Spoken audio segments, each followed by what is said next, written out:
আবু লাহাব আমার নবীজিকে মারবার জন্য দাঁড়ালো। নবীজি সাল্লাল্লাহু আলাইহি ওয়াসাল্লাম আল্লাহর কাছে বলতে লাগলেন, আল্লাহ তাআলা চাচা আমাকে গালি দিয়েছে, আমার অন্তরে ব্যথা লাগেনি, আমাকে নিয়ে মস্করা করেছে, আমার ব্যথা লাগেনি।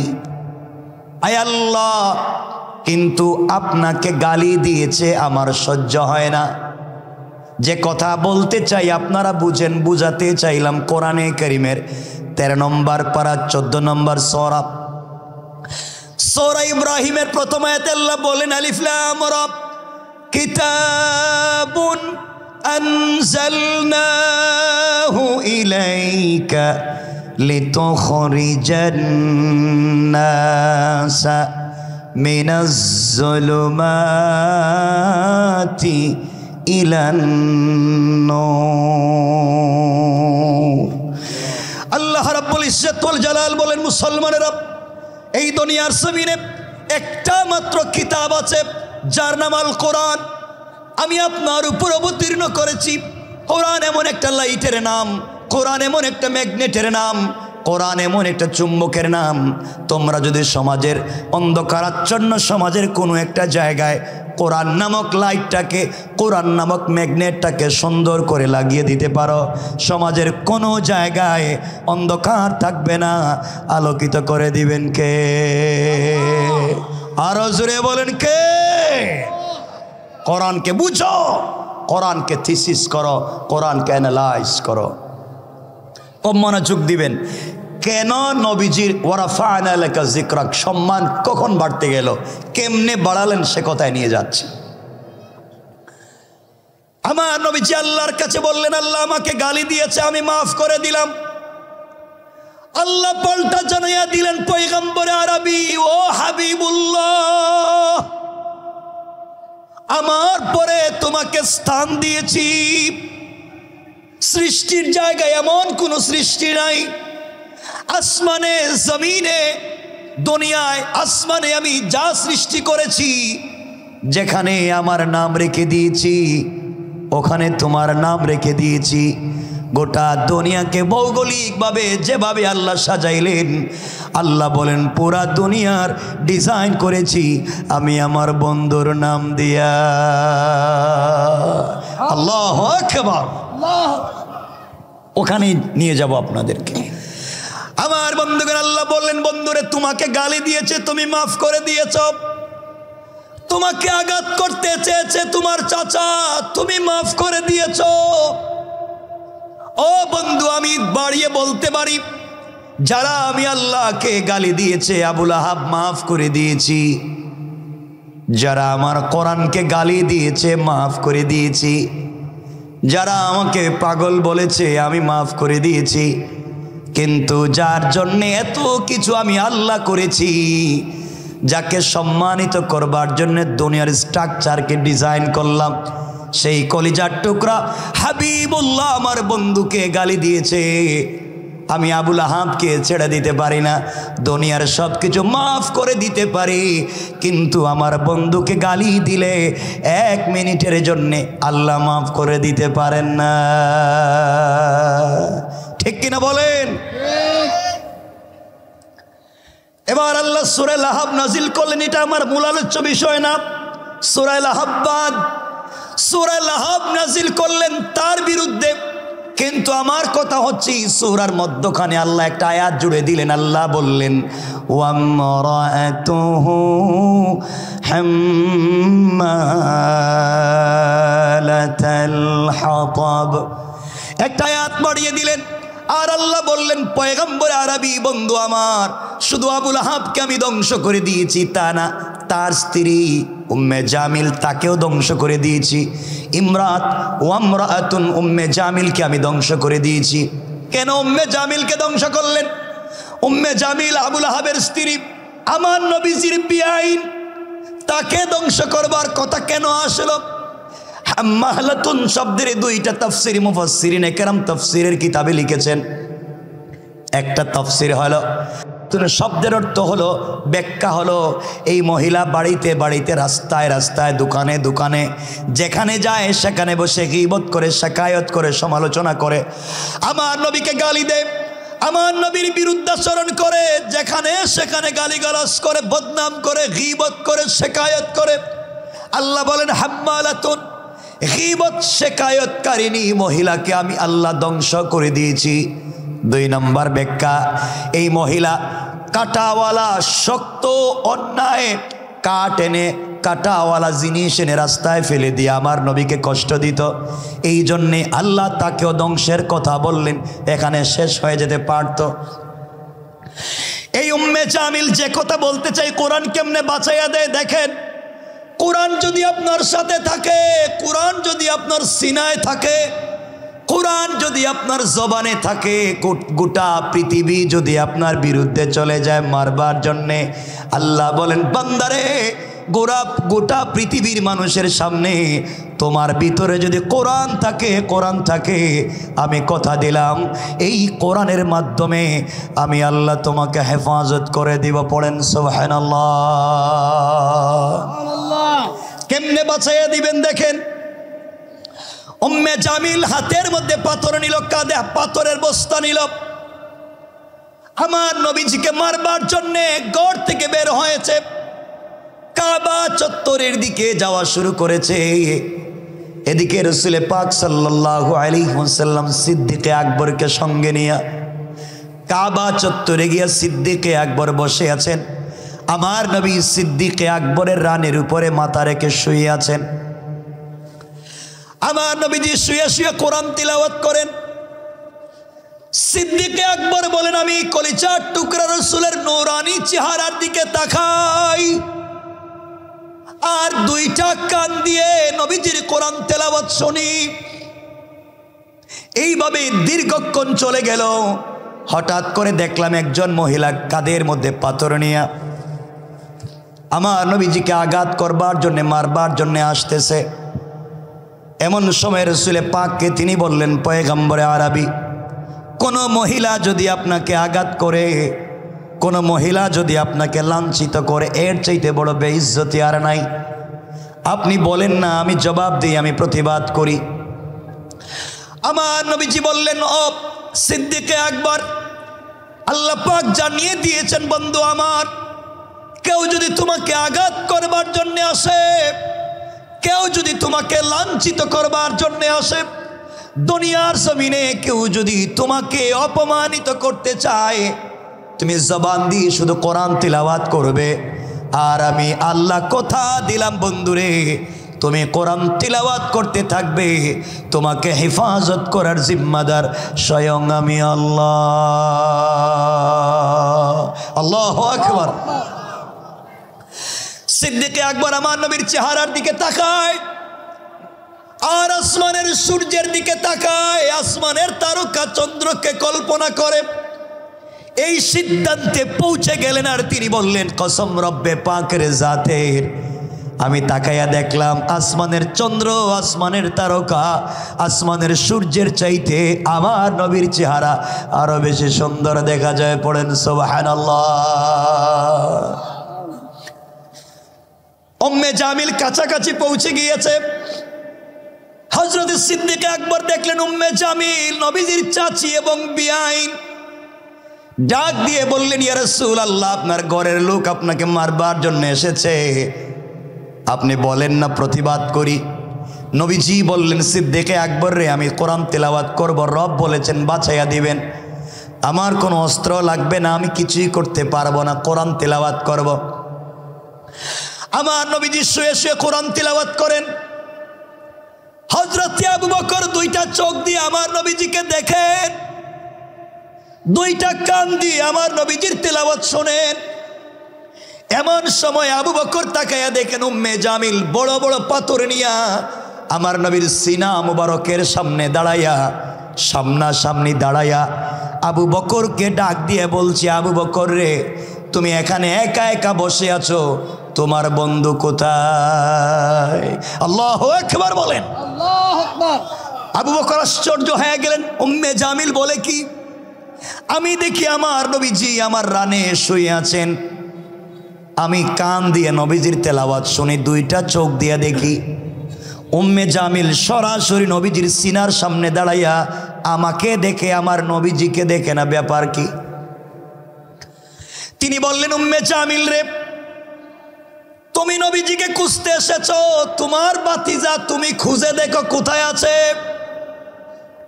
উম্মে জামিল পুরা কাবা চত্বর খুঁজে কোথাও না পেয়ে আবার আমার নবীর সামনে দাঁড়ায়া আবু বকরকে বলছে, আবু বকর বলো না আজকে তোমার বন্ধু নাই, তুমি একা একা বসে আছো।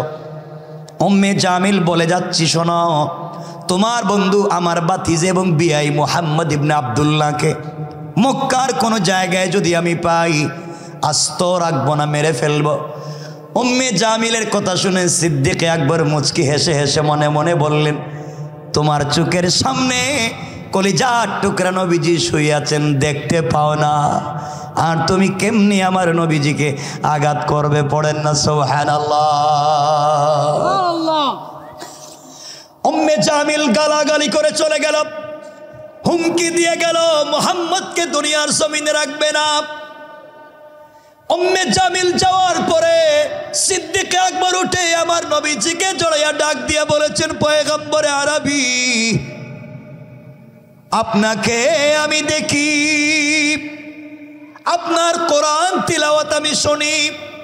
উম্মে জামিল আপনার সামনে দাঁড়াইয়া আমাকে দেখে আপনাকে দেখে না, ব্যাপার কি? নবীজি চোখের পানি ছেড়ে ডাক দিয়ে বললেন, আবু বকর রে, আমার আল্লাহ আমাকে বলেছেন, বন্ধু আমার, দুনিয়ার কোনো জালেম, দুনিয়ার কোনো বিরুদ্ধবাদী অন্যায়কারী যদি তোমাকে আঘাত করতে আসে, মারতে আসে, ওই সময় তুমি আমার কোরআন থেকে শুধু তিলাওয়াত করে যাবে, আমি আল্লাহ হিজাবাম মাসতুরা,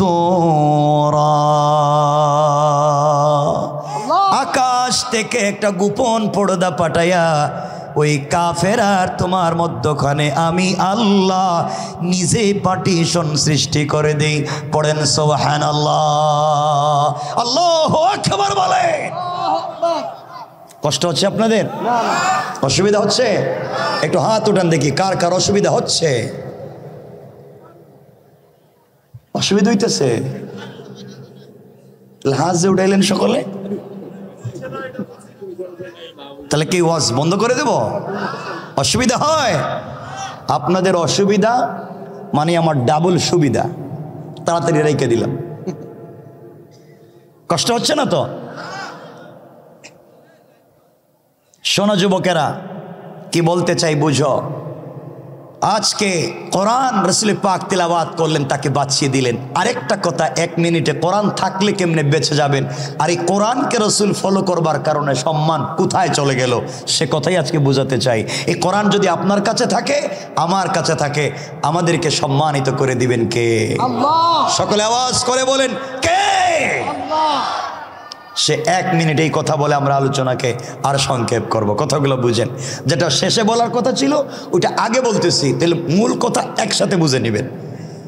কোরআন নবীজির কাছে ছিল, উম্মে জামিল মারতে এসেছে, নবীজিকে দেখেছে? না। বাঁচিয়ে দিয়েছেন কে? আল্লাহ। কিসের মাধ্যমে? আবার বলেন।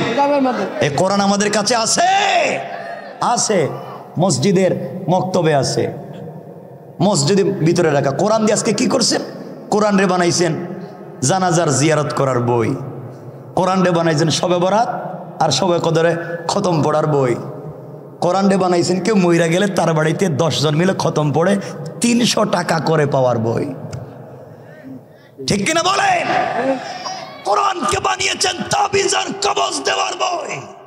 রব বলেছেন কোরআন তোমরা physics, chemist, biology, physiology, druggist, science, arts, algebra, জ্যামিতি, পৌরনীতি, অর্থনীতি, লসাগু, কসাগু, দুনিয়ার সৃষ্টি থেকে কিয়ামত অবধি যা হবে, রব বলেছেন তিবিয়ানান লিকুল্লি শাই, সব কিছুর পূর্ণাঙ্গ ব্যবস্থা দিয়ে আল্লাহ পাক বলেছেন কোরআন নাজিল করেছি। পড়েন সুবহানাল্লাহ। কোরআন বাদ দিয়ে দিচ্ছি, কোরআন বাদ। কথাগুলো বুঝে মুসলমানেরা, যে কথা বলতে চাইলাম, কোরআন থাকলে আল্লাহ কেমনে আপনাকে বাঁচাইয়া দিবেন? দিল দিয়া শোনো, যে কথা শেষে বলার কথা ছিল আগে নিয়ে আসছি শুধু বুঝাবার জন্যে। নবীজি সাল্লাল্লাহু আলাইহি ওয়াসাল্লাম যেদিন হিজরত করে মক্কা থেকে মদিনায় যাবেন, ঘটনা উদ্দেশ্য না, 1 মিনিট বুঝেন। চলে যাবেন যেদিন জিবরিল আমিন এসে বলছেন, ইয়া রাসূলুল্লাহ, ঘুম থেকে উঠেন, হিজরত করেন ইয়াসরিবের দিকে, হিজরত করেন মদিনার দিকে। নবীজি সাল্লাল্লাহু আলাইহি ওয়াসাল্লাম উঠে গেলেন, ওযু করলেন, 2 রাকাত সালাত পড়লেন, রবের দরবারে শুকরিয়া আদায় করলেন, আর বলেন, আল্লাহ তাআলা দোয়া শুনেছো, আর এখানে থাকতে হবে না, আমি চলে যাই। আল্লাহ বললেন, বন্ধুরে, জালেম বেঈমানেরা তোমাকে আঘাত করবার জন্য যত কৌশল করেছে আমি আল্লাহ বলে দিলাম, ইন্না কাইদাশ শাইতানি কানা দাঈফা। দুনিয়ার অন্যায়কারীরা যত কৌশল করছে তোমাকে আঘাত করবার জন্য, সবগুলা কৌশল আমি আল্লাহর কাছে মশা মাছির চাইতে আরো বেশি দুর্বল। কণ্ঠে কিনা? আমার নবীজি সালাত পড়ে বের হয়ে যাবেন, হঠাৎ কানের পর্দায় আওয়াজ এসেছে, আওয়াজ এসেছে, ঘরের বাহিরের চতুর্দিকে কাফের নেজা নিয়া, তীর নিয়া, বল্লম নিয়া, তরবারি নিয়া, অস্ত্র নিয়া ঘর থেকে বের হলে মুহাম্মদ ইবনে আব্দুল্লাহকে মেরে ফেলবে, ঘর থেকে যেতে দিবে না। এবার নবীজি চোখের পানি ছেড়ে আল্লাহকে বলছেন, আল্লাহ তাআলা আপনি আমাকে বলেছেন ঘর থেকে বের হয়ে যাওয়ার জন্যে, এদিকে কাফেরেরা আমার ঘরের চতুর্দিক বেষ্টন করে দিয়েছে, ঘর থেকে বের হলেই তো মেরে ফেলবে। আল্লাহ বললেন, বন্ধু আমার, তোমার কাজ হলো আমার কোরআন থেকে তেলাওয়াত করে বের হয়ে যাওয়া, আর আমার দায়িত্ব হলো তোমাকে হেফাজত করে দেওয়া। আল্লাহু আকবার বললেন না? আল্লাহু আকবার। এবার নবীজি ঘর থেকে বের হয়ে যাচ্ছেন, দরজার কাছাকাছি চলে গেলেন, দরজা খুলে ফেলবেন, আল্লাহকে ডাক দিয়া বলেছেন, আল্লাহ আমি তো ঘর থেকে বের হয়ে চলে যাই, তুমি বলেছো আমাকে হেফাজত করবে কোরআন তেলাওয়াত করলে, কিন্তু মনে শান্তি পাচ্ছি না। যদি কোনো প্রটেক্ট দিতেন, বেঁচে থাকবার জন্যে কোনো কৌশল বলতেন। আল্লাহ বলেন, বন্ধু এগুলার দরকার কি? আমি তো বললাম বাঁচাইয়া দেব। নবীজি বলেন, আল্লাহ আমাকে বলেন না, আমিও কিছু সাপোর্ট দেই, কিছু জিনিস থেকে নিজেকে বাঁচাই। ওয়ালা কিল্লিয়াতমা ইন্না কালবি, আপনি বাঁচাবেন 100% বিশ্বাস আছে, অন্তরে প্রশান্তি পাচ্ছি না, বলেন না কিছু করি। আল্লাহ বলেন, বন্ধু আমার, হাতের মধ্যে কঙ্কর নেও, অথবা বালি নেও, অথবা হাতের মধ্যে কিছু পাথর নেও, কোরআন থেকে তেলাওয়াত করে কিছু ফু দেও, ওগুলা ফু দিয়া দরজা খুলে সামনের দিকে নিক্ষেপ করে দিবা। এরপরে গোটা কাফেরদের মজলিস থেকে হেফাজত করার জিম্মাদার আমি আল্লাহ। আমার নবীজি বলছেন, আল্লাহ তাআলা কি বললেন আপনি? আমাকে কি আপনি বোকা পেয়েছেন? দরজা খুলে সামনের দিকে পাথর মারবো, আর কাফেররা আমার ডাইনে বামে পিছনে সামনে চতুর্দিকে আছে, আমি তো একসাথে চতুর্দিকে মারতে পারবো না, আমি শুধু একদিকে নিক্ষেপ করব। চতুর্দিকের কাফেররা তো আমাকে ধরে আচ্ছা মতো মেরে ফেলবে, আমি তো একসাথে চতুর্দিকে মারতে পারবো না, একদিকে দিব, কাফেররা চতুর্দিকে। আল্লাহ বললেন, বন্ধু আমার, কোরআন থেকে তিলাওয়াত করে ঘর থেকে বের হয়ে যাও, আর ওগুলা নিক্ষেপ করে দিবা, আমি আল্লাহ কথা দিলাম।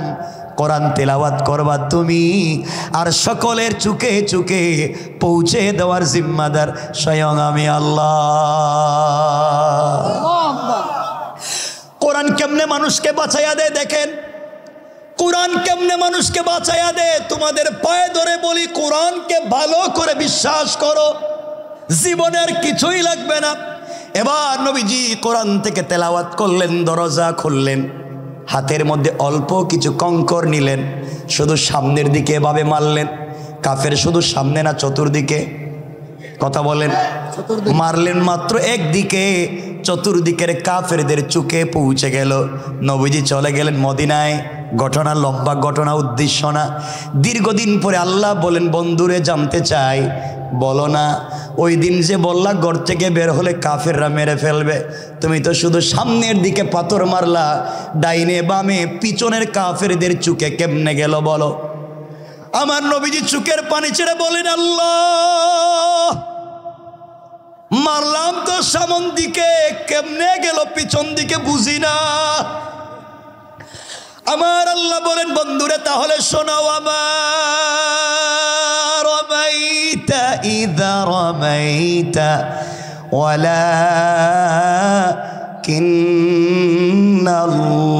ওয়ালাকিন্নাল্লাহ রামা।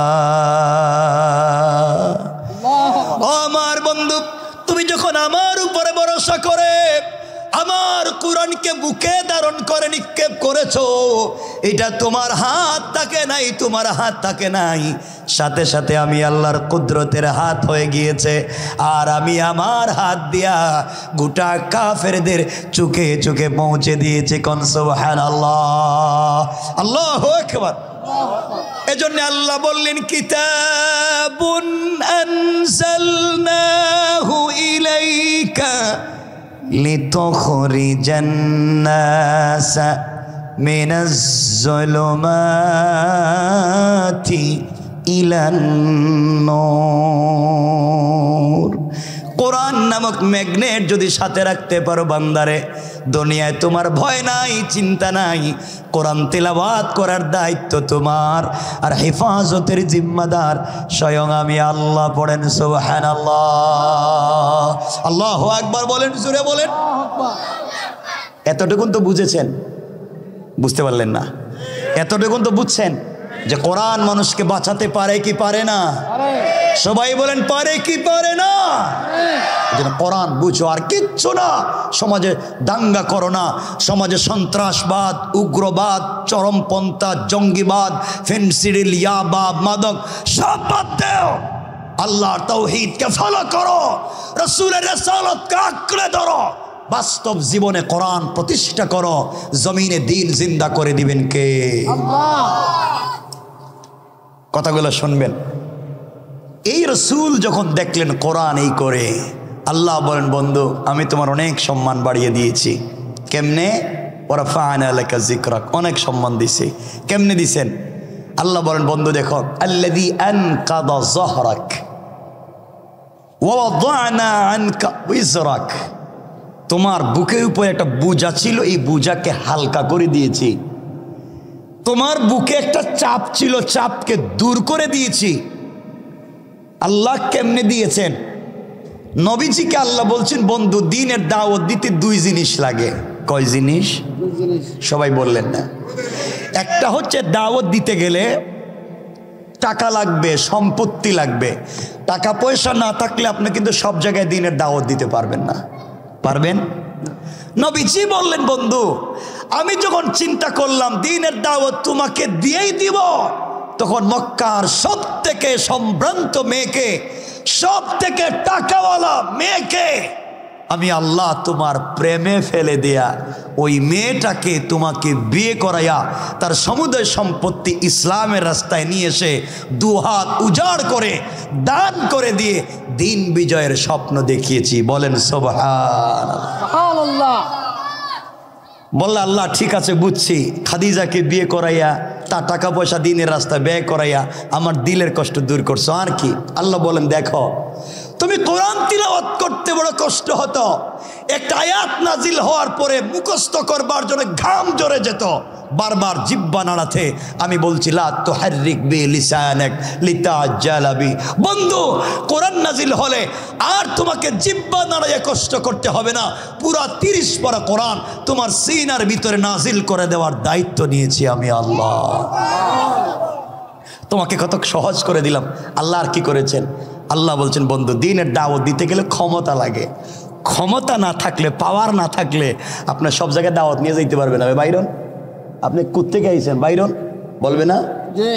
আল্লাহ বলছেন, বন্ধু যদিও তোমার চাচা আবু তালেব দিন গ্রহণ করেনি, ইসলাম কবুল করেনি, কিন্তু তোমার প্রতি তার দিলের ভিতরে একটা আন্তরিকতা আমি তৈরি করে দিয়েছি, একটা টান তৈরি করে দিয়েছি, এমন টান তার দিলে তৈরি করে দিয়েছি, সে দিন কবুল না করলেও সে যতদিন বেঁচে থাকবে মক্কার পৃথিবীর কোনো মানুষের ক্ষমতা নাই তোমার শরীরে ফুল দিয়ে ঠুকা দিবে। আল্লাহু আকবার বললেন না? কারণ পৃথিবীতে একজন ব্যক্তি যার নাম আবু তালেব রাসূল পাকের হাত ধরেছে, ইসলাম কবুল করেন নাই, হাত ধরে নিয়ে গিয়েছেন কাবা চত্বরে। কাবা চত্বরে আমার নবীর হাত ধরে বলেছেন, ও বিশ্ববাসী শোনো, ও মক্কার নেতা লিডারেরা শোনো, এটা হচ্ছে মুহাম্মদ ইবনে আব্দুল্লাহ, আমি আবু তালেব, আমার ভাতিজা, আমার ভাতিজা দ্বীনের দাওয়াত দিবে, আপনাদের ভালো লাগলে শুনবেন, নাইলে শুনবেন না। খবরদার, আমার ভাতিজার দিকে রক্ত চক্ষু রাঙ্গিয়ে কথা বলবার অধিকার নাই। আমি ইসলাম কবুল করিনি, কিন্তু আমার ভাতিজাকে আঘাত করলে কাউকে ছেড়ে দেব না। আল্লাহু আকবার বললেন না?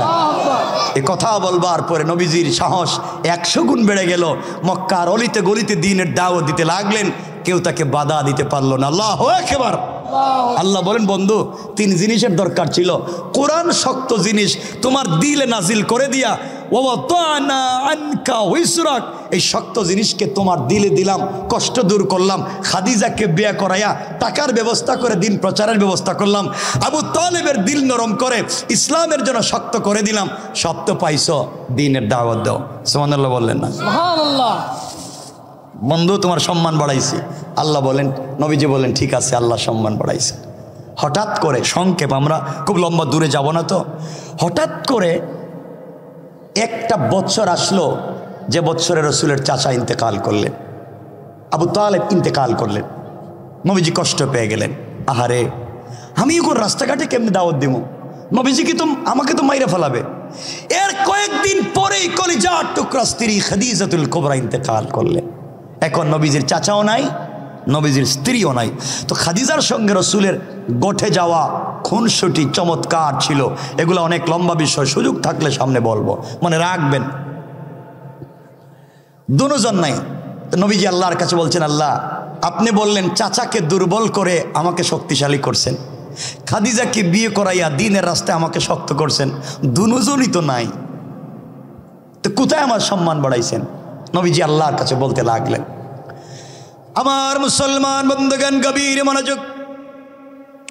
আল্লাহর পয়গম্বর, আখেরি জামানার নবী, সরকারে কায়নাত, দু জাহানের সরদার, নবী রহমত জনাবে মুহাম্মদুর রাসূলুল্লাহ সাল্লাল্লাহু আলাইহি ওয়াসাল্লাম সিদ্ধান্ত নিলেন, আর মক্কায় থাকবো না। ঘরের ভিতরে খাদিজা নাই, এই ঘরের ভিতরে থাকবার মতো সুযোগ নাই, ঘরের ভিতরে আমার চাচা নাই। মক্কার অলিতে গলিতে দ্বীনের দাওয়াত দিতে গেলে মানুষ আমাকে আঘাত করবে, দ্বীনের দাওয়াত দিলে মানুষ আমাকে কষ্ট দিলে, ঘরের ভিতরে আসলে যার কথা শুনলে দিল ঠান্ডা হয়ে যায়, সেই খাদিজা ঘরের ভিতরে নাই। নবীজির চিন্তার শেষ নাই। খাদিজা রাদিয়াল্লাহু তাআলা আনহা যখন ইন্তেকাল করলেন, আমার নবীজি দ্বীনের দাওয়াত নিয়ে যখন বাহিরে থাকতেন, বিকালবেলা করে আসতেন, ঘরের দরজায় নক করলে সাথে সাথে ঘরের দরজা খুলে যেত। নবীজি সাল্লাল্লাহু আলাইহি ওয়াসাল্লাম খাদিজাকে বলতেন, খাদিজা আমি তো জওয়ান, তুমি প্রায় 75 বছরের উপরে তোমার বয়স, বৃদ্ধা হয়ে গিয়েছো, তুমি কি রাত্রবেলা ঘুমাও না? খাদিজাতুল কুবরা বলতেন, স্বামী আমার, আপনি দ্বীনের দাওয়াতে বাহিরে থাকেন, আমি কেমনে বিছানার সঙ্গে পিঠ লাগাইয়া ঘুমাবো? আমি সারা রাত্র দরজার সঙ্গে পিঠ লাগাইয়া দাঁড়িয়ে থাকি, কখন আমার কলিজার টুকরা স্বামী দরজায় নক করবেন, সাথে সাথে যেন আমি দরজা খুলে দিতে পারি। কোন সুবহানাল্লাহ, সুবহানাল্লাহ। কেমন স্ত্রী, কেমন স্বামী! খাদিজাকে নবীজি এত ভালোবাসতেন, কয়েক মিনিটে বলে দেই, খাদিজাকে এত ভালোবাসতেন, নিজে 21 বছর অথবা 25 বছর বয়সে বৃদ্ধা একজন মহিলাকে বিয়ে করলেন। এত ভালোবাসা তৈরি হয়েছিল, আল্লাহর রাসূল খাদিজার ইন্তেকালের আগ পর্যন্ত কোনো মহিলাকে বিয়ে করলেন না। আমার বন্ধুগণ, সকালবেলা একদিন সারাদিন দিনের দাওয়াত দিয়ে বিকেলবেলা আমার নবীজি ঘরে ফিরলেন। ঘরকে কেমন করে সাজাতে হবে শুনে যাও। ও মুসলমানেরা, কথাগুলো দিল দিয়ে শোনো। আমার মায়ের বোনেরা শুনেন, খাদিজা তার স্বামীর জন্য কেমন ছিলেন। ঘরকে সুন্দর করতে হলে কেমন করা লাগবে শোনো। নবীজি সাল্লাল্লাহু আলাইহি ওয়াসাল্লাম দিনের দাওয়াত নিয়ে বাহিরে ঘরে আসলেন। এসে দেখেন খাদিজাতুল কুবরা কাঁদতেছেন, বিছানার মধ্যে শুয়ে আছেন।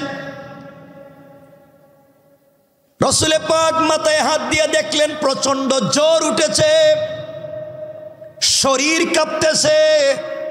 জিজ্ঞাসা করলেন, খাদিজা তোমার কি হয়েছে? খাদিজা ডাক দিয়ে বললেন, স্বামী আমার দর্দে সিনা, বুকের ব্যথা বেড়ে গিয়েছে, প্রচন্ড জ্বর উঠেছে, মনে হয় বাঁচব না, আর মনে হয় বাঁচব না, পৃথিবীর জমিন থেকে বিদায় নিব।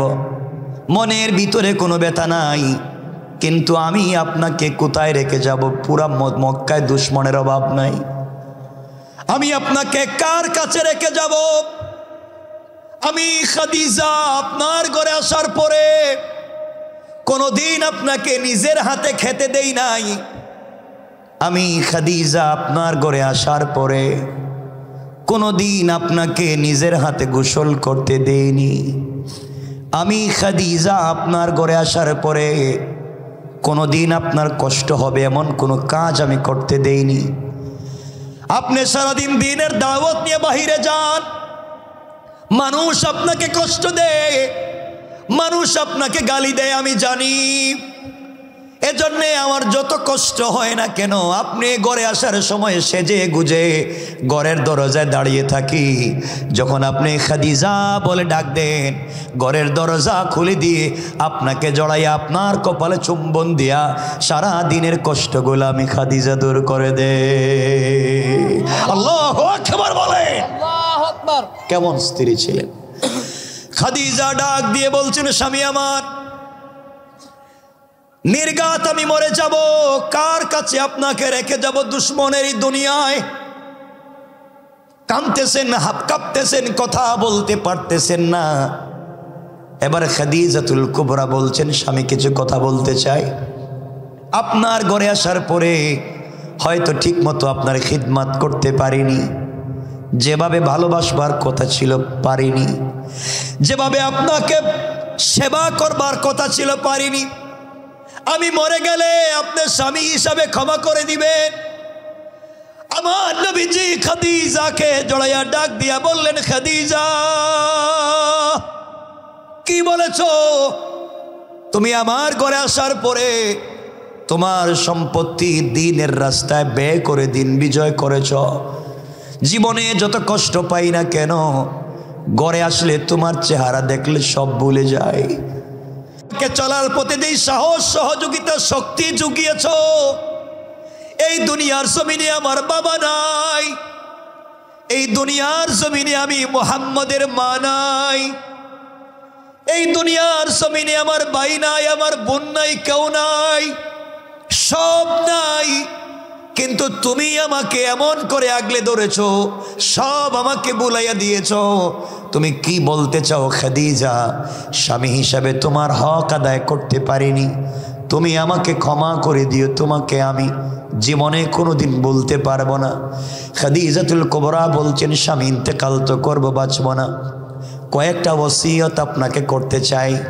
জীবনে কিছু চাইলাম না, আজ আপনার কাছে কিছু জিনিস চাইব। এবার নবীজি চোখের পানি ধরে রাখতে পারলেন না। হাদিসে আসছে নবীজি বাচ্চাদের মতো ফুপায়া ফুপায়া কাঁদতে লাগলেন। খাদিজার চুল ধরলেন, হাত ধরে এভাবে জড়াইয়া ধরে কাঁদলেন আর বললেন, খাদিজা কি বলবা বলো। খাদিজাতুল কুবরা বলছেন, স্বামীরে আমি যদি মারা যাই, আজ যদি আমি মরে যাই, ও স্বামী দুনিয়ার জমিনে আপনার কাছে আমি কিছু চাই নাই, সম্পত্তি চাইলাম না, বাড়ি চাইলাম না, দুনিয়ার জমিনে কিছুই চাইলাম না। আজ আপনার কাছে আমি বলছি, আমি যদি মরে যাই, দুনিয়ার কোনো মানুষকে দিয়ে আপনি আমার গোসল করাবেন না। আপনি স্বামী হিসাবে আমার গোসল আপনি দিবেন। দুনিয়ার জমিনে আপনার ঘরে আসার পরে প্রতিদিন গোসল আমি করিয়ে দিয়েছি, জীবনের শেষ গোসলটা আমার আপনি করাইয়া দিয়েন। স্বামীরে, আপনার হাত দিয়ে যদি আমাকে গোসলটা করাইয়া দেন, আপনার পবিত্র হাত মুবারক যদি আমি খাদিজার বডিতে লেগে যায়, আমার বিশ্বাস কবরে গেলে ফেরেশতারা এই বডিতে আঘাত করবে না। সুবহানাল্লাহ।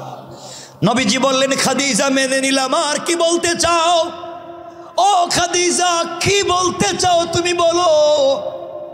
খাদিজা কাঁদতেছেন আর বলতেছেন, স্বামী আমার, আমি যদি মরে যাই, আমি মরে গেলে আমার কাফনের জন্য দামি কোনো কাপড় আনবেন না। আমি মরে গেলে দুনিয়ার কোনো দামি কাপড় দিয়ে আপনি আমার কাফন দিবেন না, কাবার গিলাফ দিয়ে আমার কাফন দিবেন না। নবীজি বললেন, কেন নয়? তুমি তো আমার কলিজার টুকরা স্ত্রীর দ্বীনের এত বড় কাজ করেছ। খাদিজা ডাক দিয়ে বললেন, স্বামী আমার, ও স্বামী, আমি দুনিয়ার দামি দামি কাপড় চাই না। আমি মরে গেলে আমার কাফনের জন্য আপনার পরনের একটা জুব্বা, আপনার পরনের একটা পাঞ্জাবি আমার কাফন দিয়া দিও। আল্লাহু আকবার। আপনার পরনের একটা জুব্বা, আপনার পরনের একটা পাঞ্জাবি আমার কাফনের ব্যবস্থা করে দিয়েন। আপনার পরনের পাঞ্জাবি যদি আমার বডিতে লেগে যায়, যেই বডিতে এই পাঞ্জাবি ছিল তার বডিতে মোহরে নবুয়ত ছিল। এই পাঞ্জাবি পরা অবস্থায় আপনার কাছে কত শতবার জিবরাইল এসেছে। ও পয়গম্বর, আপনার একটা জুব্বা আমার পরনে দিয়া দিবেন। কবরের ভিতরে যদি চলে যায়, আমার বিশ্বাস যেই বডিতে রহমতের নবীর কাপড় থাকবে, সেই বডির উপরে কবরের ফেরেশতারা আঘাত করবে না। নবীজি কাঁদতেছেন আর বলছেন, খাদিজা মেনে নিলাম, আর কি বলতে চাও? এবার খাদিজা কাঁদতেছেন আর বলতেছেন, পয়গম্বরে আরবি, আমি যদি মরে যাই, আমার কাফনের মধ্যে দামি কোনো আতর লাগবে না, আরব আজম কোনো জায়গার আতর লাগাইয়েন না। নবীজি বললেন, তাহলে তোমাকে কেমনে দিব? খাদিজাতুল কুবরা হাত দিয়ে ইশারা করে বললেন, স্বামী রে, এই যে ছোট্ট একটা শিশি দেখা যায়, বোতল দেখা যায়, এই বোতলের ভিতরে জান্নাতুল ফেরদাউসের মেশকে আম্বর আছে। নবীজি বললেন, তুমি কোথায় পাইলে? এই বোতলের ভিতরে জান্নাতের মেশকে আম্বর। এবার খাদিজা বলছেন, স্বামী আমার, আপনি যখন ঘরের ভিতরে বসতে কখনো ঘেমে যাইতেন, শরীর থেকে গাম ঝরতো, এই গামের ফুটা গুলাকে আমি শিশিতে ভরে রেখে দিয়েছি। আল্লাহু আকবার। আপনার শরীরের গামের ফুটা গুলাকে শিশির ভিতরে রেখে দিয়েছি। আমি যখন কবরের ভিতরে চলে যাব, আপনার শরীরের ঘাম মুবারক আমার বডিতে লাগাইয়া দিয়েন। আপনার শরীরের ঘাম যদি আমার বডিতে লেগে যায়, কবরের ফেরেশতারা আপনার ঘাম মুবারক দেখলে আমাকে প্রশ্ন করবে না। নবীজি বললেন, খাদিজা মেনে নিলাম, আর কি বলতে চাও? খাদিজা বলছেন, স্বামী আমার, আপনার কাছে এরপরে ওসিয়ত, আমি মরে গেলে দুনিয়ার কোন বড় বড় সাহাবীর মাধ্যমে আমার জানাজার ইমামতি দিয়েন না, আপনি নিজে দাঁড়াইয়া স্ত্রীর জানাজার ইমামতি করবেন। নবীজি বললেন, খাদিজা, আমি ইমামতি করলে কি লাভ? খাদিজাতুল কুবরা বলছেন, স্বামী আমার, আপনি যখন ইমামতির মুসল্লায় দাঁড়াবেন, আমার লাশ আপনার সামনে থাকবে। জীবনে আপনার সঙ্গে চলার অনেক স্মৃতি আপনার মনে পড়বে। আজ খাদিজাকে বিদায় দিচ্ছেন, কত বছর না কাটাইলেন। কথাগুলা মনে পড়ে, যদি কোনো স্মৃতি মনে পড়ে যায়, আর যদি আপনার চোখ থেকে এক ফোঁটা পানি ঝরে যায়, আমি খাদিজার জন্য জাহান্নাম হারাম হয়ে জান্নাত ওয়াজিব হয়ে যাবে। সুবহানাল্লাহ, একটু জোরে বলেন না, আল্লাহু আকবার বলেন। আল্লাহু আকবার। নাকে না জড়াইয়া ঘুমালে ঘুম আসতো না। আজ আমি একা ঘুমাবো, আপনি একা ঘুমাবেন। জীবনে শেষবার আমাকে কুলে করে কবরে রাইখে দিয়েন। আপনার হাত দিয়ে যদি আমাকে কবরে রাখেন, ও পয়গম্বর, আমার বিশ্বাস কবরে কেউ আযাব দিবে না। নবীজি বললেন, খাদিজা, তাও মেনে নিলাম। এবার খাদিজা বলছেন, স্বামী আর একটু কাছে আসেন। আমার নবীজি আরো কাছে গেলেন। খাদিজাতুল কুবরা রাদিয়াল্লাহু তাআলা আনহা নবীজির দুটা হাত জড়াইয়া চুম্বন করে বলছেন, স্বামী শেষ কথা, আমার শেষ ওসিয়ত স্বামী, আমি যদি মরে যাই, আপনি বলেছেন কবরের প্রশ্নের জবাব বড় কঠিন হবে, কেউ তো পারবে না কবরের জিম্মাদার হতে। পয়গম্বরে আরবি, আমাকে একা একা আপনি কবরে রাইখা চলে আইসেন না। ফেরেশতারা প্রশ্ন করলে জবাব দিতে পারবো না। আপনার কাছে আমার শেষ ওসিয়ত, আমার কবরের প্রশ্নের জবাবগুলা আপনি কবরের উপরে থাইকা দিবেন। নবীজি আশ্চর্য হয়ে গেলেন, এটা কেমনে সম্ভব? খাদিজাকে বুঝাবার জন্য বললেন, কথা দিলাম তোমাকে একা রেখে যাব না। যে আমাকে এতদিন আগলে ধরেছে খাদিজা, কবরে রেখে আমি কিন্তু যাব না, তোমার প্রশ্নের জবাব দেওয়ার চেষ্টা করব। বাইরে কিছুক্ষণ পরে লম্বা কথা, খাদিজাতুল কুবরা ইন্তেকাল করলেন। যেভাবে বলেছেন সেভাবেই রাসূল সব কাজ সম্পাদন করলেন। নিজের হাতে কবরে রেখে কাঁদতেছেন, মাটি দিয়ে বসে আছেন। সাহাবায়ে কেরাম ডাক দিয়ে বলছেন, ইয়া রাসূলুল্লাহ, ইয়া হাবিবাল্লাহ, ও পয়গম্বরে আরবি, আপনি কাঁদবেন কেন? বাড়িতে চলেন, আর কাঁদবেন না। ওমরকে ডাক দিয়ে নবীজি বললেন, ওমর রে, গড়ে গিয়ে আমি কার কাছে শান্তি পাবো? কে আমার সারা দিনের ব্যথাগুলাকে দূর করে দিবে? কে আমার মাথায় হাত দিয়া বলবে, ও স্বামী, দুনিয়ার কেউ আপনাকে দেখতে না পারলে আমি খাদিজা ছেড়ে যাব না। আজ আমার খাদিজা ছেড়ে গিয়েছে, সহ্য হয় না, বাড়িতে কেমনে যাই? সিদ্দিক আকবর এক হাতে ধরলেন, হযরত ওমরে ফারুক আর এক হাতে ধরলে বললেন, নবী, এভাবে কাঁদবেন না, আপনার কান্না আমাদের সহ্য হয় না। আপনি চলেন, বাড়িতে চলেন। নবীজি বসে বসে বললেন, ওমর রে, কথা দিয়েছি, খাদিজাকে কথা দিছি, আমি যত কথা খাদিজাকে দিছিলাম সব তো খাদিজা পালন করছে। খাদিজা সব কথা পালন করছে, আমি একটা কথা দিয়েছি, খাদিজার প্রশ্নের জবাব দিব। আমি কেমনে কবরে রেখে বাড়িতে যাই? সবাই তো বসে বসে কাঁদতেছেন। কিছুক্ষণ পরে জিবরিল আমিন হাজির হয়ে সালাম দিয়ে বলছেন, ইয়া রাসূলুল্লাহ, ও পয়গম্বরে আরবি, আপনি কাঁদছেন কেন? বাড়িতে যান। নবীজি বললেন, আমি কি খাদিজার প্রশ্নের জবাব না দিয়ে যেতে পারি? জিবরাইল বলছেন, ইয়া রাসূলুল্লাহ, আপনি যেই কবরে বসে আছেন, পৃথিবীতে আসমানের নিচে জমিনের উপরে আল্লাহ এমন কোন ফেরেশতা তৈরি করেন নাই আপনি বসে থাকবেন আর কেউ প্রশ্ন করবে। আপনি না গেলে কোনো ফেরেশতা খাদিজাকে প্রশ্ন করতে পারবে না। আপনি একটু যান তো খাদিজাকে প্রশ্ন করবে। নবীজি বললেন, কথা তো দিয়েছি, জবাব আমি দেব। আওয়াজ আসলো, আওয়াজ হলো, গায়েব থেকে আওয়াজ এসেছে, হাবিবুল্লাহ, কলিজার টুকরা বন্ধু, বাড়িতে চলে যাও, আর কাঁদতে হবে না।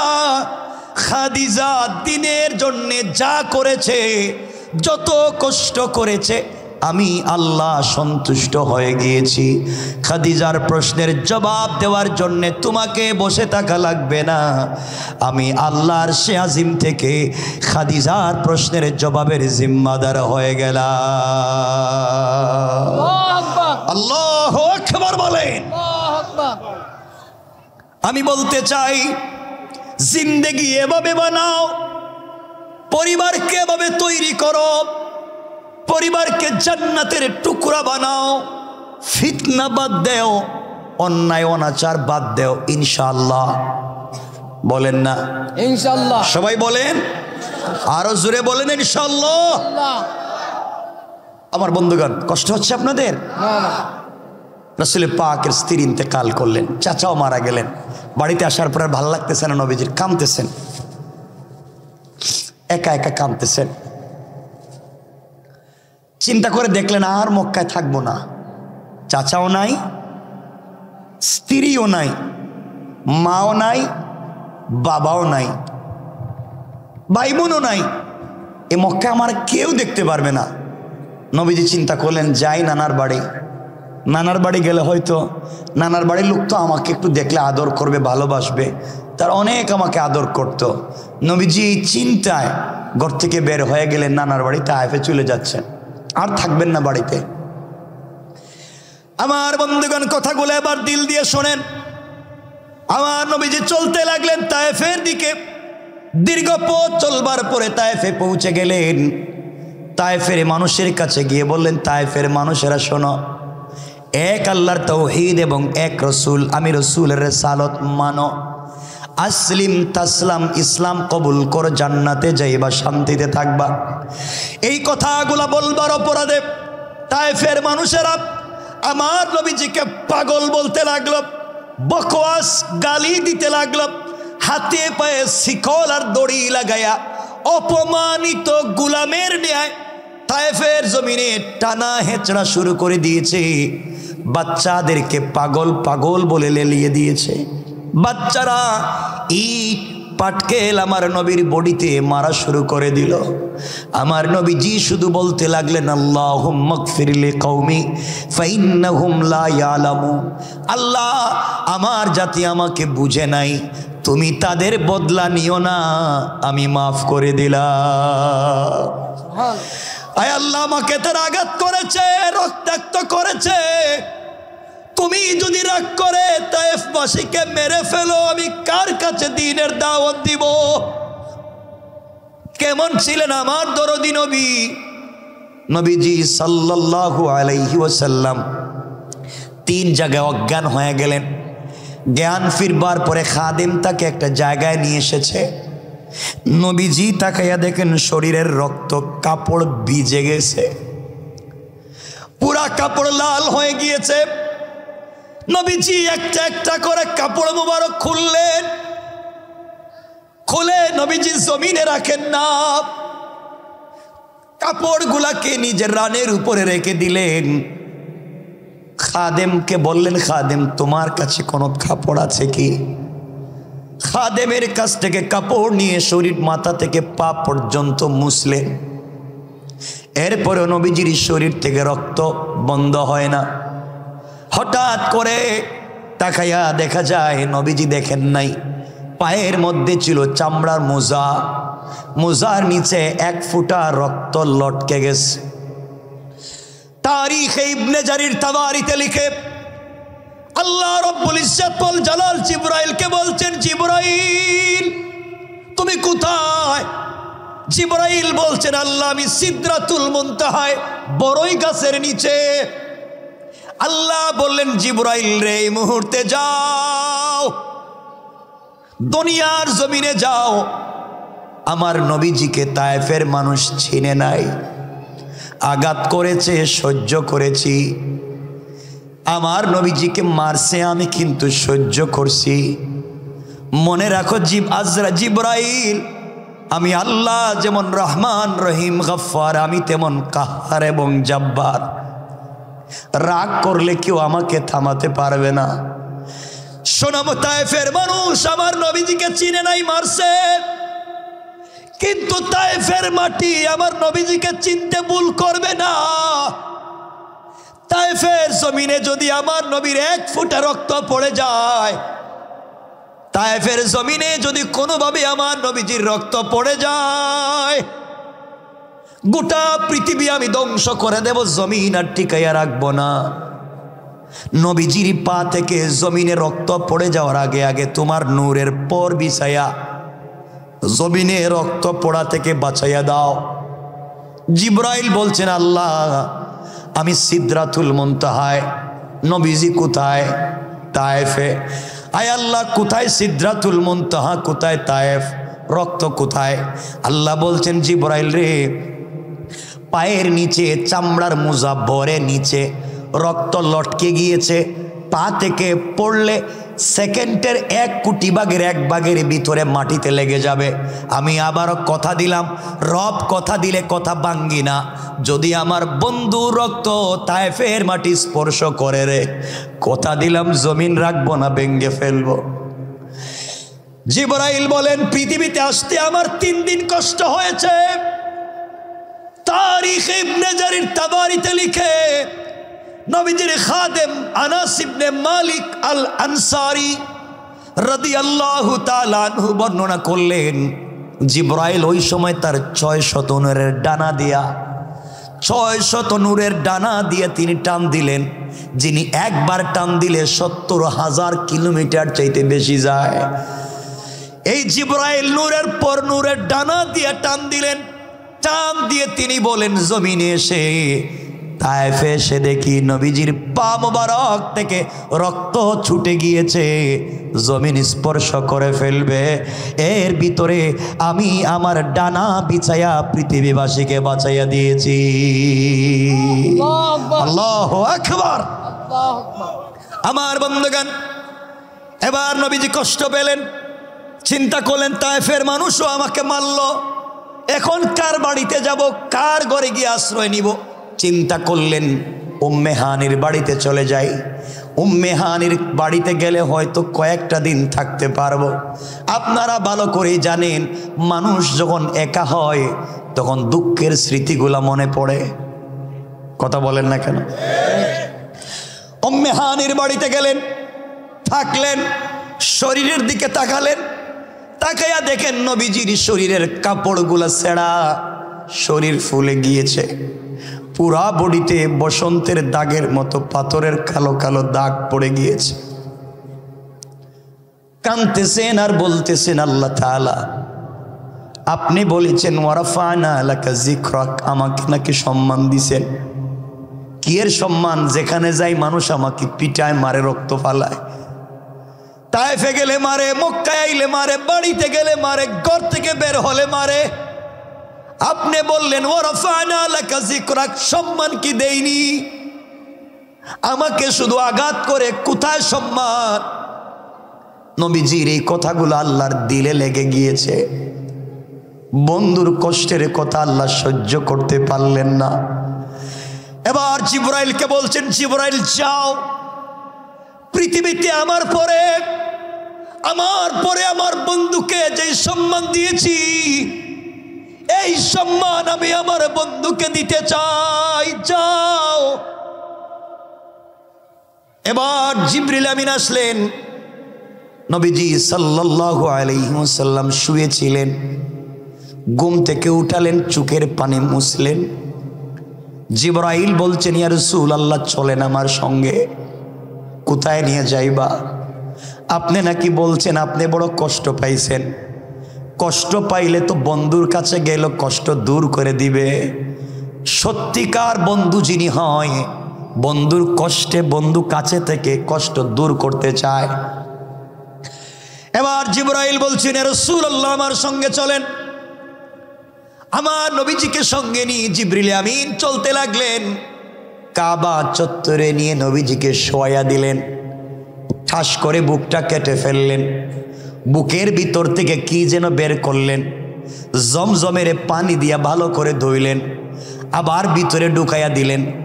মখমলের কাপড়ে করে, স্বর্ণের তস্তরিতে করে জান্নাত থেকে কি যেন আনলেন, তা বের করে বুকের ভিতরে ঢুকাইয়া আবার লাগাইয়া দিলেন। ইলম এবং হিকমত ঢুকাইয়া দিয়া কেটে বুকটাকে আবার লাগাইয়া দিলেন। নবীজিকে ডাক দিয়ে বললেন, বলেন পয়গম্বরে আরবি, আগে দিলের ভিতরে যত কষ্ট ব্যথা ছিল এখন আসেনি? নবীজি বললেন, জিবরাইল রে, তুমি বুকের ভিতরে কি ঢুকাইয়া দিলা, কি দৌত করলা জানি না, এখন যেন আল্লাহর দিকে আর সে আজিমের দিকে মাথা উঠাইয়া দিলে, আল্লাহর নাম জবানে নিলে পৃথিবীর সব থেকে বেশি শান্তি পায়। আল্লাহু আকবার, আল্লাহু আকবার। আমার তেলাওয়াতকৃত আলোচ্য আয়াতের প্রথম আয়াতে আল্লাহ বলছেন, আলাম নাশরাহ লাকা সাদরাক। বন্ধু, আমি কি কাটি নাই, সিনা চাক করি নাই? এই যে করলেন, আরেকবার করেছিলেন। এবার নবীজিকে জিবরিল আমিন বলছেন, ইয়া রাসূলুল্লাহ, আপনি নাকি আল্লাহকে বলেছেন সম্মান কোথায় আপনি পান নাই? পৃথিবীতে আল্লাহ আপনাকে সম্মান দিতে চায়। কি এর জিবরাইল, যেখানে যাই পাবলিক ওখানে মারে, মা নাই বাপ নাই, এতিম একটা ছেলেকে আর কি সম্মান দিবা? এবার জিবরাইল নবীজিকে জড়ালেন, আর ধরে বললেন, পয়গম্বরে আরবি চলেন যাই বাইতুল মাকদিস অথবা বাইতুল মুকাদ্দাস। নবীজিকে নিয়ে গেলেন। আদম থেকে নিয়ে ঈসা পয়গম্বর পর্যন্ত সকল নবীরা দাঁড়িয়েছিলেন। জলিলুল কদর বড় বড় ফেরেশতারা ছিলেন। কেউ ডাক দিয়া বলছেন, আদম সফিউল্লাহ, আপনি 2 রাকাত ইমামতি করেন, সালাত পড়ান। কেউ বলছেন, ইব্রাহিম খলিলুল্লাহ, আপনি 2 রাকাত নামাজের ইমামতি করেন।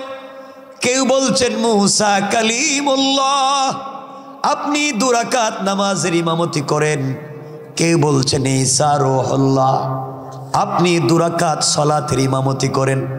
আল্লাহ ডাক দিয়া বললেন, জিবরাইল রে, আমার পরে যাকে সম্মান দিয়েছি, বন্ধুর মনে বড় ব্যথা, স্ত্রীও নাই, মাও নাই, বাপও নাই, চাচাও নাই, কষ্ট দূর করে দিতে চাই সম্মান দিয়া। এই মুহূর্তে আদম থেকে ঈসা নবী পর্যন্ত সকল নবীরা হবেন মুসল্লি, মুক্তাদি, আর আমার নবী হবেন আজকের দিনের ইমাম। আল্লাহু আকবার। ইমামুল আইম্মা, ইমামুল মুরসালিন, ইমামুন নবিয়্যিন ওয়ার রাসূল। আজকে আমার নবী সকলের ইমাম। নবীজি ইমামতি করলেন। আল্লাহ বললেন, বন্ধুরে, ওয়ারাফা'না লাকা যিকরাক, আমি কি তোমার সম্মান দেইনি? আজকের দিনে আদম থেকে ঈসা নবী পর্যন্ত তোমার মুসল্লি, আর তোমাকে ইমামের জায়গায় দাঁড় করাইয়া সবার সামনে তোমার সম্মান বাড়াইয়া দিলাম। আল্লাহু আকবার বলেন না? আপনাদের অসুবিধা হচ্ছে? কষ্ট হচ্ছে? আমিও লম্বা করতে চাচ্ছি না। মনে হচ্ছে মনে কষ্ট হচ্ছে? হাত দেখান তো এখন দেখি, কার কার কষ্ট হচ্ছে? ওরে আল্লাহ রে, এতক্ষণ ওয়াজ করলাম, কষ্ট হচ্ছে? আবার বলেন। হাত উঠাইলেন কেন? এমনি এমনি উঠতে যায় না?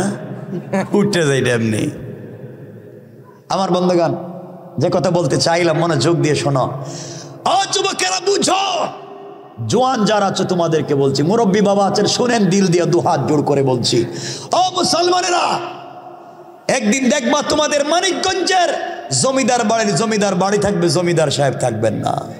একদিন এমপির বাড়ি থাকবে, এমপি সাহেব থাকবেন না। একদিন শিল্পপতির বাড়ি থাকবে, শিল্পপতি থাকবেন না। একদিন চেয়ারম্যান বাড়ি থাকবে, চেয়ারম্যান থাকবেন না। একদিন আপনার টাকায় বানানো বাড়ি থাকবেন না, শুধু আপনি। ঠিক কিনা বলেন? আপনি থাকবেন না। আফসোস হয়, একদিন আপনার বানানো বাড়িতে আরেকজন ঘুমাবে, আপনার অফিসের চেয়ারে আরেকজন বসবে, আপনার গাড়ির সিটে আরেকজন বসবে, সব বলবে তার, আপনাকে ভুলে যাবে। আজকে 2022 সালের নভেম্বর মাসের 29 তারিখ রাত্র, বলে দিলাম, আবার বলছি, 2022 সালের 29 নভেম্বর রাত্র কিয়ামত অবধি আর আসবে না। শেষ। ও মুসলমান, তোমাদের আজকের রাত্র শেষ। তোমাদের আজকের রাত্র কিয়ামতের দিন সাক্ষী হয়ে যাচ্ছে। চাইলেও ফিরে আনতে পারবা না, চাইলেও আর 2022 সাল আসবে না, আর আজকের রাত্র আসবে না। শেষ। সময় চলে যাচ্ছে, মিনিট ফুরিয়ে গেলে আনতে পারবা না, সময়টাকে কাজে লাগাইয়া দাও। কি করতে হবে শোনো, তোমাদের পায়ে ধরে বলে যাচ্ছি, ও মুসলমানেরা শোনো, টাকা টাকা টাকা, সম্পদ সম্পদ করে করে মরে যাচ্ছ। শুনো, তোমার হয়তো টাকা আছে, কোটি টাকার মিল ফ্যাক্টরি আছে, ব্যাংক ব্যালেন্স আছে, সারাদিন ব্যবসা করেছ, সারাদিন দোকানদারি করেছ, কোটি কোটি টাকা ইনকাম করেছ মিল ফ্যাক্টরিতে, সব করলা, দোকানের হিসাব ঠিক করেছ, ব্যাংকের হিসাব ঠিক করেছ, দোকানের কাজ করতে গিয়ে বউ বাচ্চাকে টেলিফোন দিয়ে খবর নিয়েছ, মা বাবার খবর নিয়েছ, বিদেশে কার আছে খবর নিয়েছ, সামাজিক কাজ সবার খবর নিয়েছ, সব মনে রাখতে পারছো, যাকে ভুলে গিয়েছ তিনি হচ্ছেন আল্লাহ। বলেন না, কারে বলছি? আল্লাহ। সব কাজ করে, দিল থেকে বলছি মুসলমান শোনো, সব কাজ করে। বিকেল বেলা বসেছ, কেশের বাক্স খুলেছ, টাকা গুনতে গিয়েছ, বিজনেস আমার, মিল ফ্যাক্টরি আমার, শিল্প কলকারখানা আমার, চেয়ার আমার, টাকা আমার, কেশের বাক্স খুলেছ টাকা গুনতে, হাত দিয়েছ টাকা গনবে, বুকা জানো না হতে পারে তোমার কেশের বাক্সের ভিতরে আজরাইল বসা। বলেন না, আজরাইল আল্লাহকে বলছে, আল্লাহ আমসিক আও আত্রুক। ও বলছে টাকা তার, ও বলে বাড়ি তার, ও বলে সম্পত্তি তার, ও বলতেছে সব তার, একটা বড় তোমার কথা বলে নাই, সব হিসাব ঠিক রাখছে, সবার সাথে সম্পর্ক ঠিক রাখছে, একটা বড় তোমার সাথে ঠিক রাখে নাই। রব তারে সারাদিন তার বউ টেলিফোন করে নাই, এরপরও দিনে 5 বার টেলিফোন দিয়ে বউর খবর নিছে, আর রব তুমি তারে 5 বার দিনে ডাকছো, একটা বারও ডাকে সাড়া দেয় নাই, এখন টাকা গুনতেছে আর বলতেছে তার। তুমি বলো কি করব? রব ফেলে দিব না ধরবো? আল্লাহ বলছেন কান বরাবর গরম একটা থাপ্পড় দে। দিছে তো আজরাইল থাবড়া, দেখা যায় চেয়ারে বসা আছে, শরীর গামতেছে, মানে ব্রেন স্ট্রোক। নাই, কথা কয় না, নাই, ব্রেন স্ট্রোক করে ফেলছে। ও ভাই, তোমাদেরকে আবার বলছি, জওয়ানদেরকে বলছি, তোমার নাকি পাসপোর্টে স্টুডেন্ট ভিসা আছে, তুমি নাকি আমেরিকা চলে যাচ্ছ, তোমার পাসপোর্টে ওয়ার্ক পারমিট আছে, তুমি নাকি ইংল্যান্ডে চলে যাচ্ছ, তোমার পাসপোর্টে স্পাউস ভিসা আছে, তুমি নাকি ফ্যামিলি নিয়ে কানাডা চলে যাচ্ছ, ফ্রিডম কান্ট্রি, উন্নত লাইফ স্পেন্ড করবে, সো লাইফ ইজ এনজয়, তুমি মজা করে জীবন কাটাবে, ইউরোপ আমেরিকা চলে যাচ্ছ, সবার কাছ থেকে বিদায় নিচ্ছ, আমি চলে যাচ্ছি, আমার স্বপ্নের দেশে চলে যাচ্ছি, কি আনন্দ। সবার কাছ থেকে বিদায় নিলা, ব্যাগেজ লাগেজ ঠিক করো, সব শেষ করে রাত্রবেলা তোমার পাসপোর্টে ভিসা লাগছে, ওই পাসপোর্টটা বালিশের নিচে রাইখা ঘুমাইছ, সকাল 10টায় শাহজালাল আন্তর্জাতিক বিমানবন্দর থেকে তোমার ফ্লাইট, সবাইকে মনে রাখছো, দূরের বন্ধু বান্ধবরাও টেলিফোন দিয়ে দোস্ত গেলাম আর দেখা হবে না, চলে যাই, হয়তো আসলে দেখা হবে, কি আনন্দ। সবাইকে মনে রাখছো, ভুলে গিয়েছো আল্লাহকে, বুকা জানো না হতে পারে তোমার বালিশের নিচে আজরাইল বসা। বলেন না ঠিক কিনা? আজরাইল বলছে আমসিক আও আত্রুক, আল্লাহ ও বলে সব তার, যা কয় সব তার, পাসপোর্টের বিষয়ও নাকি তার, ও নাকি আগামীকালকে চলে যাইতেছে, একবারও তোমার কথা মনে করলো না।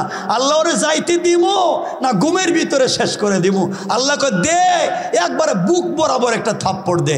আজরাইল দিছে বুকে একটা থাপ্পড়, দেখা যায় বডি গামতেছে, কি রে? Heart attack. কথা কোন দেখেন, ঠিক আছে না নাই? বলেন আছে না নাই? দুনিয়া রব আফসোস করে বলছেন, ইয়া আইয়ুহাল ইনসান মা গাররাকা বিরাব্বিকাল কারীম, এ মানুষ তোদের কি হয়েছে, কে তোদেরকে ধোঁকা দিয়েছে আমার মতো মহান রব থেকে, অথচ আল্লাযী খালাকাকা, আমি তোদেরকে বানাইছি, আমি। আল্লাহু আকবার বললেন না? আল্লাহু আকবার। যুবক যারা আছো, আমিও তোমাদের মতো জোয়ান, আমিও তোমাদের মতো তরুণ, এই যে রাত দিন কষ্ট করে কথাগুলো বলছি, যারা আমাকে ব্যক্তিগতভাবে চিনো তারা জানো এই ওয়াজ করা, কথা বলা আমার পেশা নয়, দায়িত্ব আদায় করতে এসেছি।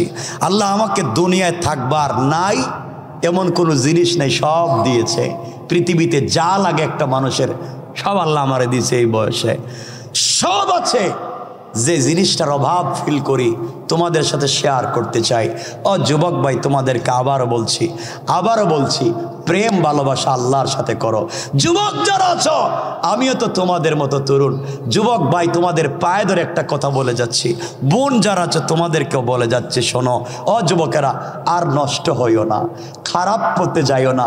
যুবক আছো আর তোমার প্রেমিকা আছে, যুবক আছো আর তোমার গার্লফ্রেন্ড আছে, ঠিক না? কিছু বললা না যে? আবার বলো। যুবক, আমিও তো প্রেমিক, আমিও কিন্তু প্রেম করি, বিশ্বাস হয় না? কিছু কয় না দেখি, তোমাদের কি মনে হয় না? আমিও কিন্তু প্রেম করি, আমারও প্রেমিক আছে, তোমরাও প্রেম করো। কথাগুলো শোনো, ভুল জায়গায় প্রেম করো না, সঠিক জায়গায় প্রেম করো। তুমি যার সাথে প্রেম করো, যুবক তোমাদের দুটো পা দেও জড়াইয়া বলছি, তুমি যার সাথে প্রেম করো তোমার গার্লফ্রেন্ড, তার চামড়া হয়তো বিউটিফুল, তার চেহারা স্মার্ট, তার বয়স এক্সট্রা অর্ডিনারি করা। সে যখন টেলিফোনে তোমার সাথে কথা বলে তখন বাতের প্লেট ফালাইয়া হয়তো কুত্তার মতো দৌড় দাও, ঠিক না? ঠিক না? যুবক তোমাকে বলছি, যার সাথে প্রেম করেছ, যাকে পাওয়ার জন্য পাগলের মতো পাগল হয়ে ঘোরাচ্ছ, সব বাদ দিয়েছ, যার সৌন্দর্য দেখে পাগল হয়ে গিয়েছ, অবুকা যুবক তুমি জানো না কসম রব্বে পাকের জাতের, ওই মেয়েটা যদি আজকের রাত্রে মইরা যায়, তোমার প্রেমিকা যদি আজকের রাত্রে মইরা যায়, 72 ঘন্টার ভিতরে তার সুন্দর চামড়ার থেকে বের হবে পোকা। পোকা কি বের হবে? আবার বলেন, সৌন্দর্য থাকবে না, সব মাটি খেয়ে ফেলবে। যুবক তোমাদেরকে আবার বলছি, ভাই তুমি যার সাথে প্রেম করেছ, তুমি যার সাথে প্রেম করে পড়ালেখা বাদ দিয়েছ, যার সাথে সম্পর্ক করে ফ্যান্সি ডিল ইয়াবা ধরেছ, যার সাথে সম্পর্ক করে মা বাবার সঙ্গে খারাপ ব্যবহার শুরু করেছ, যার সাথে সম্পর্ক করে মা বাবার মুখে চুনকালি দিয়েছ, যার সাথে সম্পর্ক করে দেশে বিদেশে যা ইনকাম করেছো টাকা পয়সা সব ওই মেয়ের পিছনে খরচ করেছ, জিন্দেগি শেষ করে মেয়েটাকে পেতে চাও। বুকা তুমি জানোই না ওই মেয়ে যদি আগামী কালকে তোমার চাইতে স্মার্ট, তোমার চাইতে টাকাওয়ালা, তোমার চাইতে আরেকটা সুন্দর যুবককে পেয়ে যায়, হয়তো তোমাকে ভুলে যেতে 1 মিনিটও লাগবে না। ঠিক কিনা বলো? 1 মিনিটও লাগবে না। বোন তোমাদেরকে বলছি, তুমি যেই ছেলের স্মার্টনেস দেখে, যেই ছেলের জব আর অবস্থা দেখে তার প্রেমে পড়ে গিয়েছ, বোন তুই জানিস না ওই ছেলেও ভদ্রতার সুযোগে তোমাকে না নিয়া অন্য কাউকে নিয়া সেও কেএফসিতে বসে আড্ডা দিতে পারে, সেও পার্কে বসে বাদাম খেতে পারে, সেও অন্য কোনো জায়গায় বসে তোমাকে ঠকাতে পারে। এই জন্য সব বাদ দেও। প্রেম যদি করতে হয় কার সাথে? আওয়াজ করে বলো, কার সাথে? আরো সুরে, কার সাথে? প্রেম তো আমার রবও করেছেন, আমার রব তো করেছেন আমার রসুলের সাথে, আমার কলিজার টুকরা নবীর সাথে। আমার রব আমার নবীকে মাঝে মাঝে ডাক দিতেন, ইয়া আইয়ুহাল মুদাসসির, ইয়া আইয়ুহাল মুজাম্মিল, কুম ফাআনজির ওয়া রাব্বাকা ফাকাব্বির ওয়া সিয়াবাকা ফাতাহির। তুমি যখন তোমার প্রেমিকাকে বিভিন্ন নামে ডাকলে মজা পাও, আমার রব আমার রসুলকে ডাক দিয়েছেন, ও চাদরওয়ালা চাদর খোলো, ও কম্বলওয়ালা কম্বলের নিচ থেকে বের হও, ও কলিজার টুকরা বন্ধু হাবিবুল্লাহ তুমি খাদিজাকে নিয়ে কম্বলের নিচে শুয়ে আছো, তোমার প্রেমিক আল্লাহু আরশ ইস্তাওয়া, আরশে আজিমে একা একা ভাল লাগে না। ও কলিজার টুকরা প্রেমিক তুমি আয়েশাকে নিয়ে ঘুমিয়ে আছো, তোমার প্রেমিক লা তাখুযুহু সিনাতু ওয়ালা নাওম, 1 মিনিটও ঘুমায় না, তোমার সাথে কথা বলতে চায়, তুমি কেমনে ঘুমায়া থাকো? উঠো, ঘুম ছাড়ো, ঠান্ডা পানি দিয়ে ওযু করো, বিছানা ছাড়ো, কম্বল থেকে বের হও, আর সিজদার মধ্যে পড়ে সুবহানা রাব্বিয়াল আলা তুমি তোমার প্রেমিককে একটা বার ডাক দাও, আমি রব কথা দিলাম আর সে আসিমে থাকবো না, সাথে সাথে তোমার ঘরের দরজায় হাজির হয়ে যাব। হাজির রব তো তার নাম। আমি জানতে চাই কি হয়েছে? রব আফসোস করে বলছেন, ইয়া আইয়ুহাল ইনসান, ইয়া আইয়ুহাল ইনসান মা গাররাকা বিরাব্বিকাল কারীম। এই মানুষ তোদের কি হয়েছে? কে তোদেরকে বিভ্রান্ত করেছে বাবা? কে তোমাকে ধোঁকা দিয়েছে? আমার মতো মহান রব থেকে। অথচ রব বলেছেন আল্লাযী খালাকাকা, আমি তোমাদেরকে বানাইছি, তোমরা আমাকেই চিনো না। এই জন্যে আজকের আলোচ্য বিষয়ে আমরা চিনব কাকে? সবাই বললেন না কাকে? কষ্ট হচ্ছে না তো? না। দেখেন 1:30 হয়ে গেছে কিন্তু। আরে না কি কর, না না আমি রেখে দিব। কষ্ট হচ্ছে না আপনাদের? ডায়াবেটিস নাই? কি কয়, কি কন আপনারা? আমি রেখে দিব, দেখবেন। আমার বন্ধুগণ আসেন, বেশি কথা বলবো না। এতক্ষণ বললাম রবের পরিচয়, রবকে চিনো। রব বলছেন কি? শোনো যুবক, তোমাদেরকে বলছি, তোমার সমস্যা কি ভাই? ও যুবকেরা শুনো, আমি তোমাদের বাসায় কথা বলছি, তোমাদের ভাই হয়ে কথা বলছি, তোমাদের কাছে বসে কথা বলছি। আসো না আমার কাছে, ধরি তোমার হাত, আসো গল্প করি। তোমার কি হয়েছে? তুমি জেনা করেছ, তুমি মদ খেয়েছ, তুমি ফেনসিডিল খেয়েছ, তুমি গুনাহ করেছ, তুমি কবিরা গুনাহ করেছ, তুমি লজ্জায় আল্লাহর কাছে যাও না। এই তো কি হয়েছে তোমার? সব বাদ দাও। রব বলছেন দূর, গুনাহ করছিস তো কি হয়েছে? সব ফালা, আমার কাছে আয়। কথা দিলাম, গুনার কারণে পীর মুরিদকে বাইর করে দিতে পারে, উস্তাদ ছাত্রকে বাইর করে দিতে পারে, মা বাপ সন্তানকে তেজ্য পুত্র করতে পারে, সরকার তার জনগণকে দেশ থেকে বের করতে পারে। ধর আমি রব বলেছি 1000 গুনাহ করবার পরে আমার কাছে আয়, আমি আমার কুদরতের রহমতের কোলে উঠাইয়া নিব, উঠাইয়া নিব। আমার আল্লাহ কোরআনে কারীমের 19 নম্বর পারা 25 নম্বর সূরা আল ফুরকানের 65 নম্বর আয়াতে আল্লাহ বললেন ওয়াল্লাযীনা ইয়াকুলুনা রাব্বানা সরিফ আন্না আযাব জাহান্নাম ইন্না আযাবাহা কানা গরামা। আল্লাহ বলেছেন বান্দারে, সাকারাত শুরু হয়ে যাওয়ার আগে, গারগারা শুরু হয়ে যাওয়ার আগে, কবরে চলে যাওয়ার আগে, মালাকুল মউত আজরাইল পৌঁছে যাওয়ার আগে, গোটা জিন্দেগির গুনার জন্যে আমি আল্লাহর দরবারে যদি হাত উঠে ক্ষমা চাও, বান্দা কথা দিলাম, তোমার যদি 100 বছর হায়াত থাকে, 99 বছর 11 মাস 29 দিন নাফরমানি করেছো, বান্দা একটা দিন বাকি আছে, 1 ঘন্টা বাকি আছে, তওবা করে ফেলেছো বান্দা, আমি আল্লাহ কথা দিলাম বান্দারে, তোর গোটা জিন্দেগির অপরাধ গুলাকে ক্ষমা করে এই পরিমাণ সওয়াব আমল নামায় লিখে দিয়া জান্নাতি বলে ফয়সালা করে দিতে আমি আল্লাহর 1 মিনিটও দেরি হবে না। কোন সুবহানাল্লাহ, আল্লাহু আকবার বলেন। তো কি হইছে? গুনাহ করছো, কি হয়ে গেছে? গুনাহ হয়ে গেছে তো হয়ে গেছে। রব বলেছেন যা হইছে তো হইছে, আমার কাছে আয়, কেউ দেখবে না। রাত্রে যখন সবাই ঘুমিয়ে যাবে, চুপি চুপি ঘুম থেকে উঠে যা, আস্তে করে আমি দরজায় আসবো, ডাক দিয়ে বলবো প্রেমিক আলা আমি মুস্তাগফিরিন ফাগফির আলা। শুনছি গুনাহ করছস না, অন্যায় করছো, ফেনসিডিল খাইছো, আমি কিন্তু তোমার দরজায় আসছি, আসো আমার কাছে আসো। কি হইছে? যাও ওযু করো, একটা বার সেজদায় গিয়ে বলো সুবহান। রব কথা দিলাম আমাকে বলবা সুবহান, মানে আমি পবিত্র, আর রব বললাম সাব্বাহতুকা, তোমাকেও বানালাম পবিত্র। আল্লাহু আকবার। তুমি বলবা তুমি নাকি অহংকার করছো, ভাব ধরছো, পাবলিকরে কইছি তোমার বহুত টাকা আছে। ঘুম থেকে উঠো, সেজদায় গিয়া বলো আলা, মানে আমি বড় তুমি ছোট। আমি বললাম আলাইতুকা, তুমি আমাকে শুধু বড় বললি, তোমাকে দুনিয়ায়ও বানাবো বড়, আর আখিরাতে বড় বানাইয়া বহুত বড় বড় ব্যক্তির আগে জান্নাত দিয়া দিব। জান্নাত, আল্লাহু আকবার। কেন সেই রবকে চিনো না? কি হয়েছে তোমাদের? আসো আমরা সেই রবের কাছে যাব আজকে ইনশাআল্লাহ। ইনশাআল্লাহ একটু হাত উঠান, বলি আমরা সবাই যাব।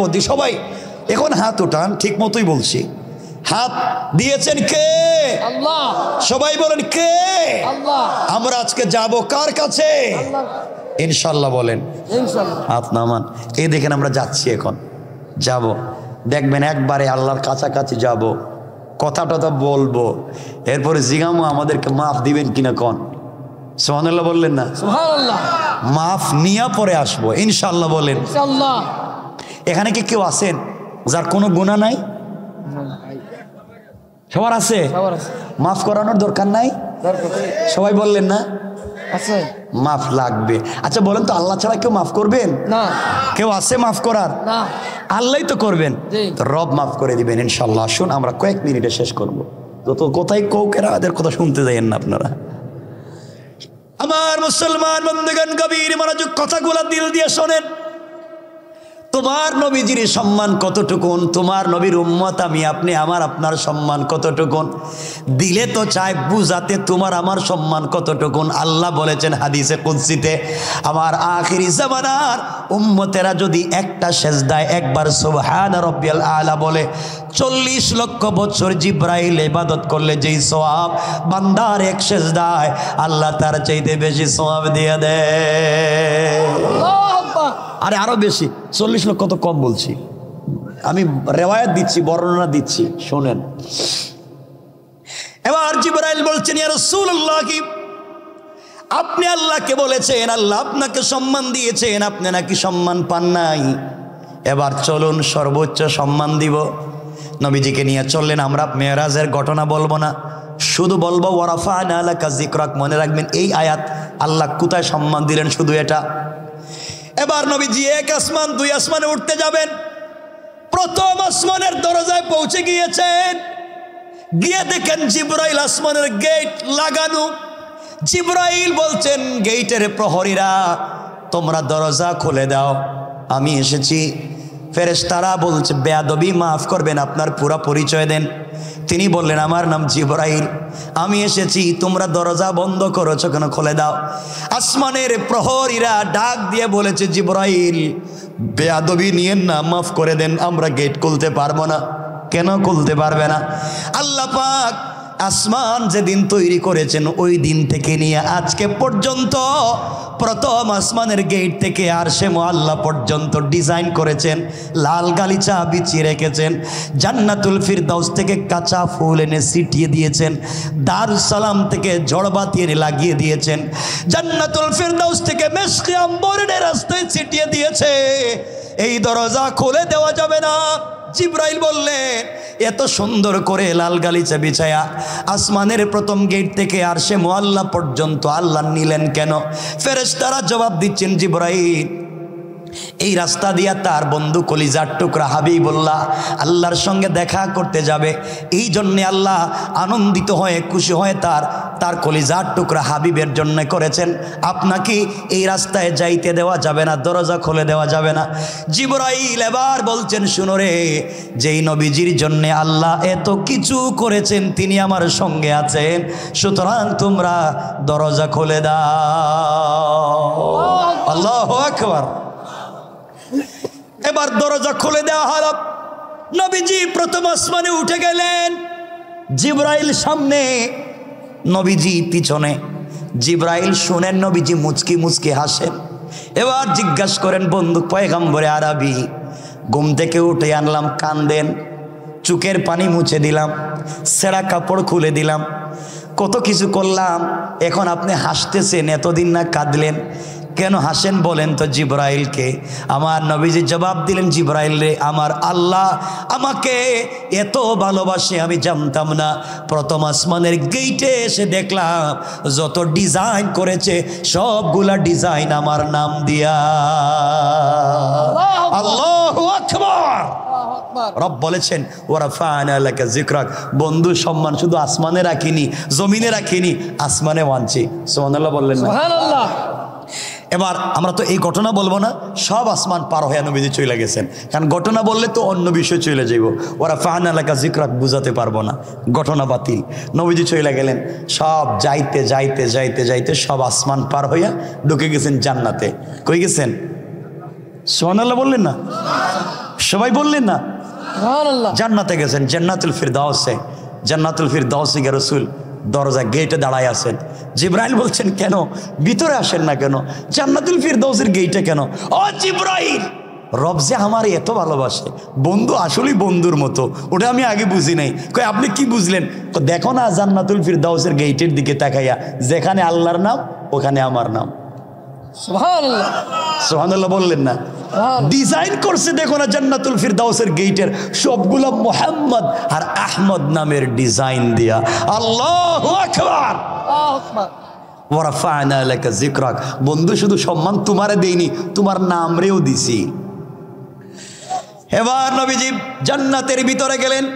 জিবরাইল বলছেন, ইয়া রাসূলুল্লাহ, এটা আপনার আবু বকরের বাড়ি, এটা ওমরের বাড়ি, এটা ওসমানের বাড়ি, এটা আলীর বাড়ি। নবীজি একটা একটা ঘর দেখতে লাগলেন, আরো কিছু দূর যেতে লাগলেন। যাওয়ার পরে শুনেন একজনের কোরআন তিলাওয়াত শোনা যায়। সুবহানাল্লাহ। নবীজি বলেন, জিবরাইল কি ব্যাপার?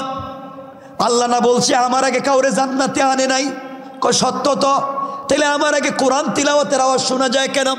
ইয়া রাসূলুল্লাহ, কে তিলাওয়াত করে আপনি শুনেন। নবীজি দেখেন তিলাওয়াত করে যে আখরাজান নাসাই মিন তরিক যুহরি আন উরওয়াতা আন আয়েশা রাদিয়াল্লাহু তাআলা আনহা قالت قال رسول الله صلى الله عليه وسلم دخلت الجنة فسمعت قراءة فقلت من هذا فقيل حارثة بن النعمان فقال رسول الله صلى الله عليه وسلم كذلكم البر وكان برا بأمه। নবীজি বললেন, জিবরাইল, এটা তো আমার সাহাবী হারিসা ইবনে নুমানের কোরআন তিলাওয়াত। আমার হারিসা ইবনে নুমানের তেলাওয়াত শোনা যায়। ও তো গরিব মানুষ, খেটে খাওয়া মানুষ, শ্রমিক মানুষ, কৃষক মানুষ, বাচ্চা ছেলে, ছোট মানুষ, ওর তেলাওয়াত কেমনে জান্নাতে আসলো আমি বুঝি না। জিবরাইল জবাব দিলেন, পয়গম্বরে আরবি, ও কলিজার টুকরা পয়গম্বর, হারিসা ইবনে নুমান গতকালকে রজনীতে তার মায়ের খিদমত করেছে, শুধু মায়ের মাথাটা টিপে দিয়েছে, পায়ের নিচে একটু তৈল মালিশ করে দিয়েছে। মা উপর দিকে হাত উঠে বলছেন, আল্লাহ আমার বাচ্চাটার কোরআন তিলাওয়াতকে তুমি কবুল করে নাও। আল্লাহ মায়ের দোয়াকে কবুল করে নিয়ে আপনি জান্নাতে আসার আগে আগে জান্নাতের মিউজিক, জান্নাতের সাউন্ড হারিসার কোরআন তিলাওয়াতকে বানাইয়া দিয়েছে। আল্লাহু আকবার বলে। চিন্তা করলেন, নবীজি আরেকটু সামনে গেলেন। সংক্ষেপ করে করে বলতেছি, কারণ বেশি বললে তো আর টাইমে কোলাবে না। আরেকটু সামনে গেলেন, গিয়া শুনেন জান্নাতে কে হাঁটতেছে। হাঁটে কে রে? কে হাঁটে? জিবরাইল, জান্নাতে হাঁটে কে? ইয়া রাসূলুল্লাহ, আপনি খবর নেন না কেন? হাঁটার কন্ডিশন কি আপনি জানেন না কে হাঁটতেছে? নবীজি বললেন, এটা তো কাঠের জুতার আওয়াজ শোনা যায়, এটা তো খড়মের আওয়াজ শোনা যায়। ইয়া রাসূলুল্লাহ, খড়ম পরে কেডা? ওটা তোমার বিলাল পরে। বেলালের আওয়াজ হাঁটাহাঁটি করে জান্নাতে, মানে ও জান্নাতে এলো কেমনে? জিবরিল আমিন বলছেন, ইয়া রাসূলুল্লাহ, কি বিলাল জান্নাতে আসে নাই? বিলাল জান্নাতে এখনো আসে নাই, কিন্তু আপনি বিলালকে ঠকাতে পারবেন না, বিলালের চোখ আপনি ফাঁকি দিতে পারবেন না। বেলাল আল্লাহকে বলেছে, আয় আল্লাহ তাআলা, যেই নবীর জন্যে এত কষ্ট জীবনে পাইলাম দিন শিখতে গিয়া, এই নবীজিকে ছাড়া এক মিনিটও আমি আলাদা থাকতে চাই না। নবীজি যেখানে আমিও থাকবো সেখানে, কিন্তু আমি বেলালকে তো আপনার সঙ্গে মেরাজে আনতে পারি না। আমি বেলালের কথাকে কবুল করে নিয়া বেলালের পায়ের আওয়াজকে আমি আল্লাহ জান্নাতে ফিট করে দিয়েছি। আল্লাহু আকবার বললেন না? তো নবীজি আসলেন মেরাজ থেকে। আসার পরে তো সংক্ষেপ করে বলছি, বেলালকে বলছেন, বেলাল, জান্নাতে তোমার পায়ের হাঁটা শুনলাম, কি করো তুমি, কি আমল করো রে বাবা, তোমার আওয়াজ জান্নাতে গিয়ে পাইলাম। বেলাল কাঁদতেছেন আর বলতেছেন, ইয়া রাসূলুল্লাহ, কিছুই তো করি না, আপনি যা করেন তা তো আমি করি। রাসূল বললেন, না না, স্পেশাল কি আছে এটা বলো। বেলাল বলছেন, ইয়া রাসূলুল্লাহ, আমি যখনই একটা আমল কোনোদিন ছাড়িনি, করে না। আমি যদি এখন বলি আপনারা অন্য কিছু মনে করবেন, এই আমল করে আমরা জীবনে কি পাইছি আমরা জানি, এই আমলটা করেন। বেলাল বলছেন, ইয়া রাসূলুল্লাহ, আমি একটা আমল করি, সেটা কি? আমি যখনই ওযু করি সাথে সাথে 2 রাকাত তাহিয়াতুল ওযু পড়ি। ইয়া রাসূলুল্লাহ, আমি যখনই মসজিদে ঢুকি সাথে সাথে 2 রাকাত দুখুলুল মসজিদ সালাত পড়ে নি। নবীজি বলছেন, বেলাল রে, এই ওযুর সাথে সাথে 2 রাকাত সালাতের কারণে রব তোর উপরে সন্তুষ্ট হইয়া তোর পায়ের আওয়াজকে জান্নাতের সাউন্ড বানাইয়া দিয়েছেন। আল্লাহু আকবার, আল্লাহু আকবার বলেন না? আমরা তো এই 2 রাকাত পড়া দূরে কথা, আমরা তো ফরজই পড়ি না। কষ্ট পাইলেন? নবীজি যাই হোক জান্নাত দেখলেন, জাহান্নামে গেলেন, আর বহুত কিছু দেখলেন, এগুলো তো আর বলতে পারবো না। শেষ পর্যন্ত জিবরাইল বলছেন, ইয়া রাসূলুল্লাহ চলেন না, আর একটা জায়গায় নিয়ে যাই, খুব ভাল লাগবে আপনার দেখতে। নবীজি খুব হাসি খুশি, কারণ ভিতরে অনেক কষ্ট, বাপ নাই মা নাই, একসাথে চাচাও মারা গেছেন, আর কে স্ত্রীও মারা গিয়েছেন, কষ্ট বেশি দূর করবার জন্য মানসিক প্রশান্তি দেওয়া হচ্ছে, কাউন্সিলিং করা হচ্ছে জিবরাইলের মাধ্যমে। জিবরাইল বলছেন চলেন না আর একটু যাই। যাইতে যাইতে চলে গেছেন সিদরাতুল মুনতাহা। সিদরাতুল মানে কুল গাছ, বড়ই গাছ, মুনতাহা মানে ইন্তেহা, সৃষ্টির শেষ প্রান্তরে আল্লাহ একটা গাছ লাগাইছেন, এই গাছের নাম বড়ই গাছ। বড়ই, এক একটা বড়ই 70 মণ ওজনের। আল্লাহ না সুবহানাল্লাহ, এটা বাদ দিয়ে দেন, কেমন বাদ দিয়ে দিছে দেখছি, এটা জুড়ে বলেন না সুবহানাল্লাহ। সুবহানাল্লাহ, সবাই বলেন না। সুবহানাল্লাহ। কত মণ ওজনের? 10 থেকে 70 মণ ওজনের বড়ই, আর এক একটা পাতা হাতির কাঁধের চাইতে বড়। আল্লাহু আকবার। হাতির কান কি ছোট ছোট দেখছেন নি? নবীজি বলতেছেন হাতির কানের চাইতেও বড়। আল্লাহু আকবার, আল্লাহু আকবার। এখানে গেছেন, যাওয়ার পরে এখন হঠাৎ করে জিবরাইল দেখে নবীজি শুধু হাসতেছেন না, গাছের পাতা ধরতেছেন, এদিকে উল্টায় ওদিকে উল্টায়, পাতা টানে। কি রে নবীজি এমন করতেছেন কেন? জিবরাইল বলছেন, ইয়া রাসূলুল্লাহ কি হলো, গাছের পাতা ধরে দাঁড়াই আছেন কেন? জিবরাইলকে আমার নবী বলছেন, ও জিবরাইল তাড়াতাড়ি আমার কাছে আ, আল্লাহ যে আমার জন্য এত পাগল আমি জানতাম না। গাছের পাতা ধরে দেখতেছি, বড়ই গাছের পাতা, এক সাইডে আল্লাহর নাম, অপর সাইডে আমি রাসূলের নাম। আল্লাহু আকবার, আল্লাহু আকবার। আল্লাহু আকবার। ওয়ারাফা'না লাকা যিকরাক, বন্ধু সম্মান কেমনে দিছি দেখছো নি? বড়ইর পাতায়ও তোমার নাম লিখে দিছি।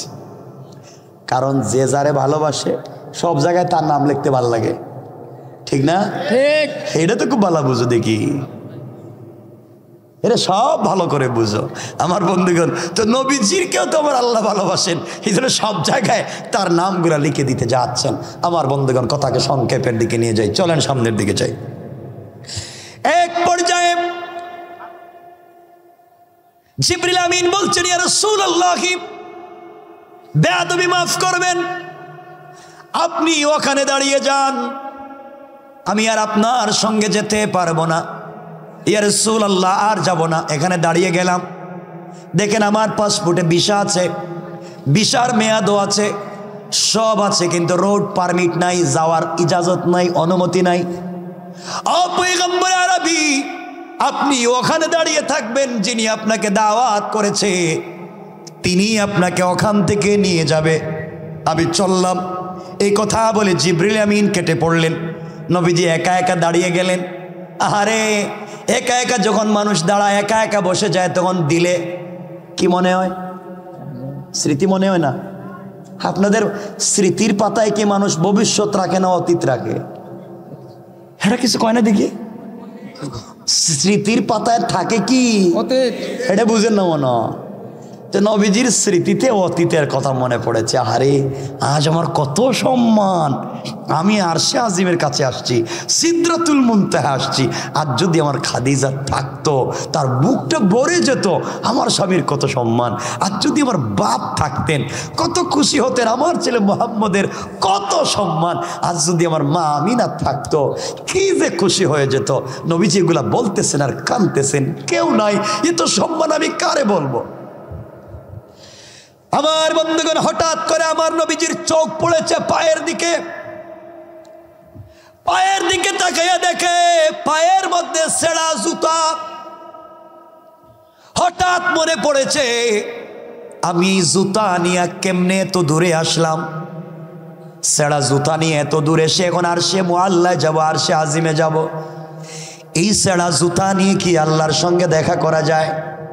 মনে পড়ে গিয়েছে মুসা কালিমুল্লাহর কথা। মুসা কালিমুল্লাহ আল্লাহর সঙ্গে দেখা করতে তুর পাহাড়ে গিয়েছিলেন। মুসা যখন তুর পাহাড়ে আল্লাহর সঙ্গে জমিনে একটা পাহাড়ে দেখা করতে গেলেন, আমার আল্লাহ বললেন, ফাখালা'না আলাইকা ইন্নাকা বিল ওয়াদিল মুকদ্দাসি তুওয়া। আল্লাহ বললেন মূসা রে, এটা তুরে সাইনা, পবিত্র উপত্যকা, পবিত্র পাহাড়, এখানে আমার নূরের তজল্লি পড়েছে, এখানে জুতা নিয়ে আসা যাবে না, জুতা খুলে আসো। নবীজির চিন্তা হলো মূসাকে আল্লাহ জুতা নিয়ে পাহাড়ে যেতে দিলেন না, আর আমি ছেঁড়া জুতা নিয়ে কেমনে আরশে আজিমে যাব। এই জন্য আমার নবী জুতা মুবারক খুলে রেখে দিলেন। আওয়াজ হলো, আওয়াজ আসলো, ও মুহাম্মদ ইবনে আব্দুল্লাহ, ও কলিজার টুকরা বন্ধু, আপনি কেন জুতা খুলেছেন? আপনি আপনার ছেঁড়া জুতা পায়ে দেন, আপনার জুতা মুবারক নিয়ে আরশে আজিম পর্যন্ত আসবেন। আমি শুধু আপনাকে সম্মান দিয়েছি তা না, আপনার জুতার নিচে যে বালি দলি কণাগুলা রয়েছে, আমি আল্লাহ ওগুলাকেও সম্মান দিয়েছি। এগুলার মাধ্যমে আমি আমার আরশে আজিমকে সম্মানিত করতে চাই।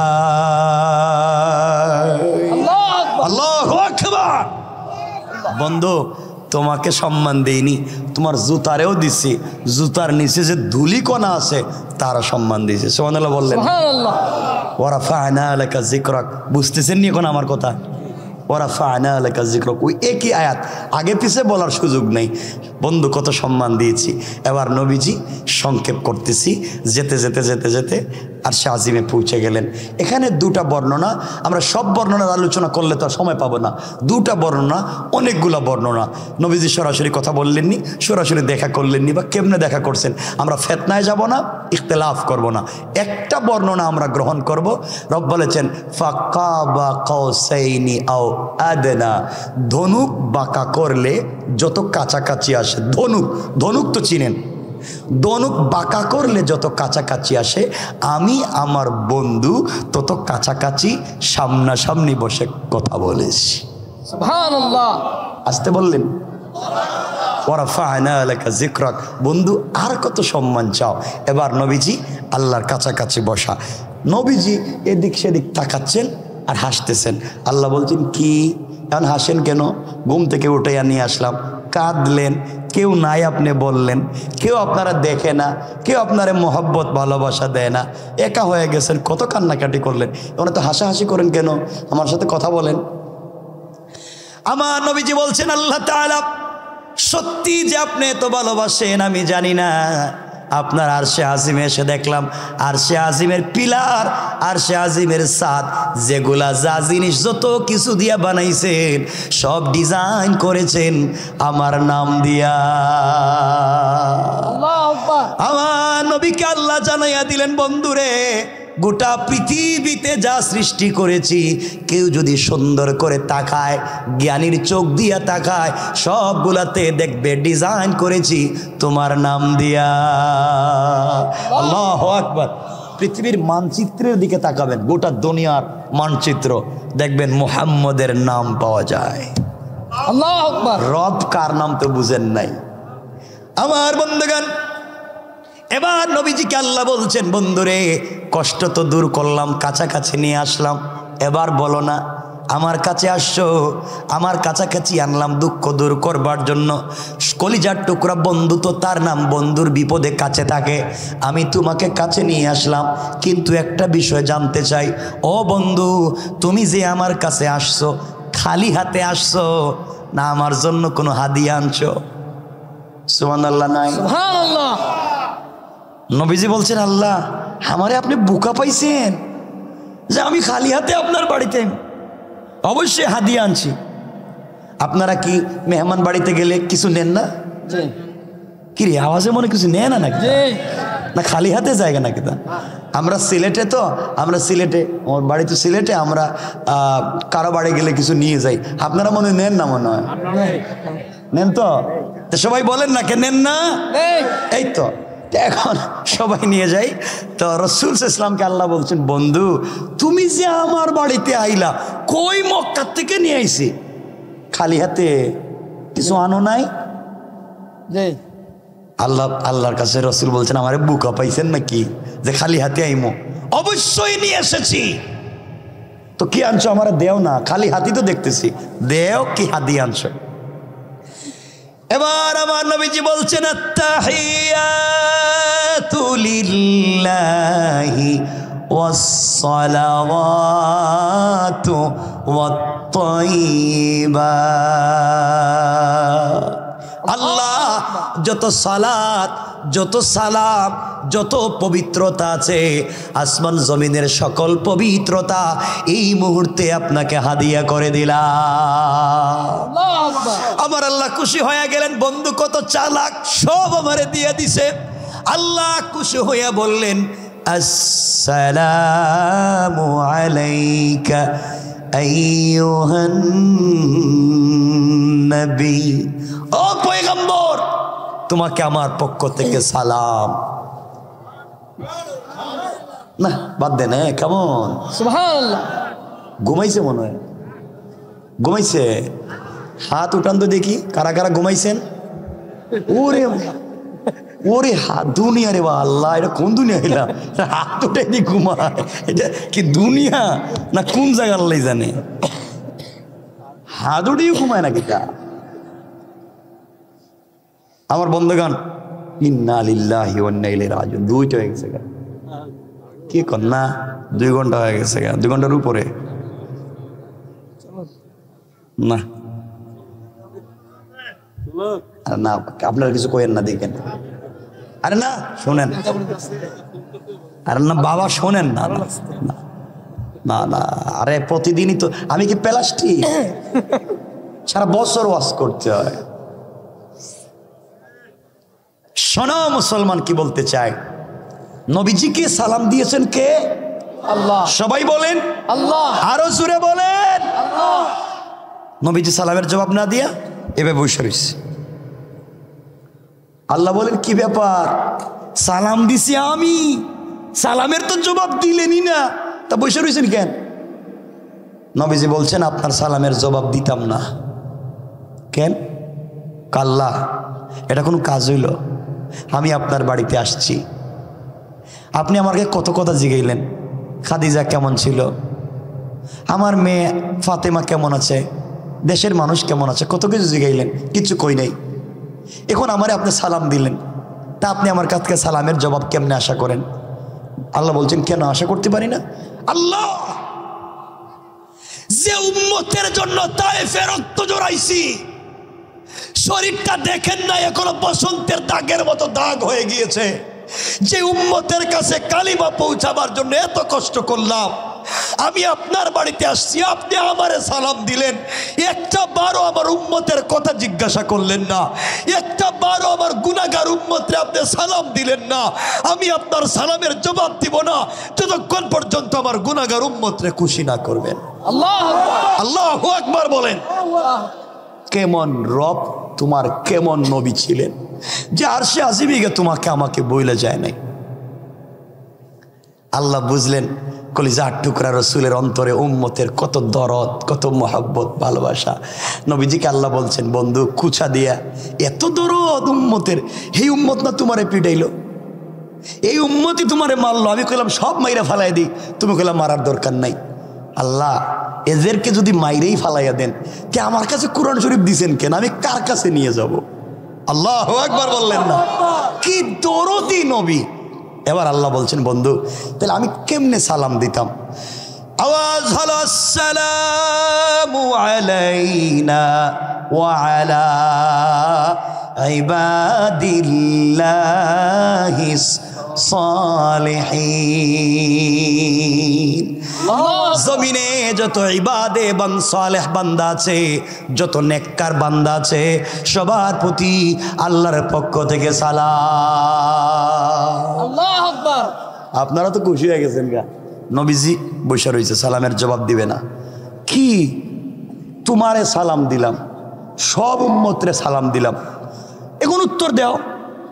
নবীজি বলছেন আল্লাহ আমারে কেমনে সালাম দিছেন কোন তো? কেন সামনাসামনি আমার সামনে তুমি বসা, তোমারে আমি সালাম দিলাম, তোমার উম্মত কই? কই এক একজন তো এক জায়গায়, এখন একজন মানিকগঞ্জ তোরা বসে রয়েছে, কেউ বিভিন্ন জায়গায় বসে রয়েছে। আল্লাহ সালাম মানি না, আমার উম্মতরে আপনি সরাসরি সামনাসামনি সালাম দিবেন, আল্লাহু আকবার। তাইলে আমি আপনার সালামের জবাব দিব। আল্লাহ দেখলেন বন্ধুরে বাড়িতে আনলাম, ওর উল্টাপাল্টা করে কেন? নবীজি বলছেন দেখেন আপনি বাড়িতে আনছেন, আমাকে রাগ করে যাইতে দিয়েন না।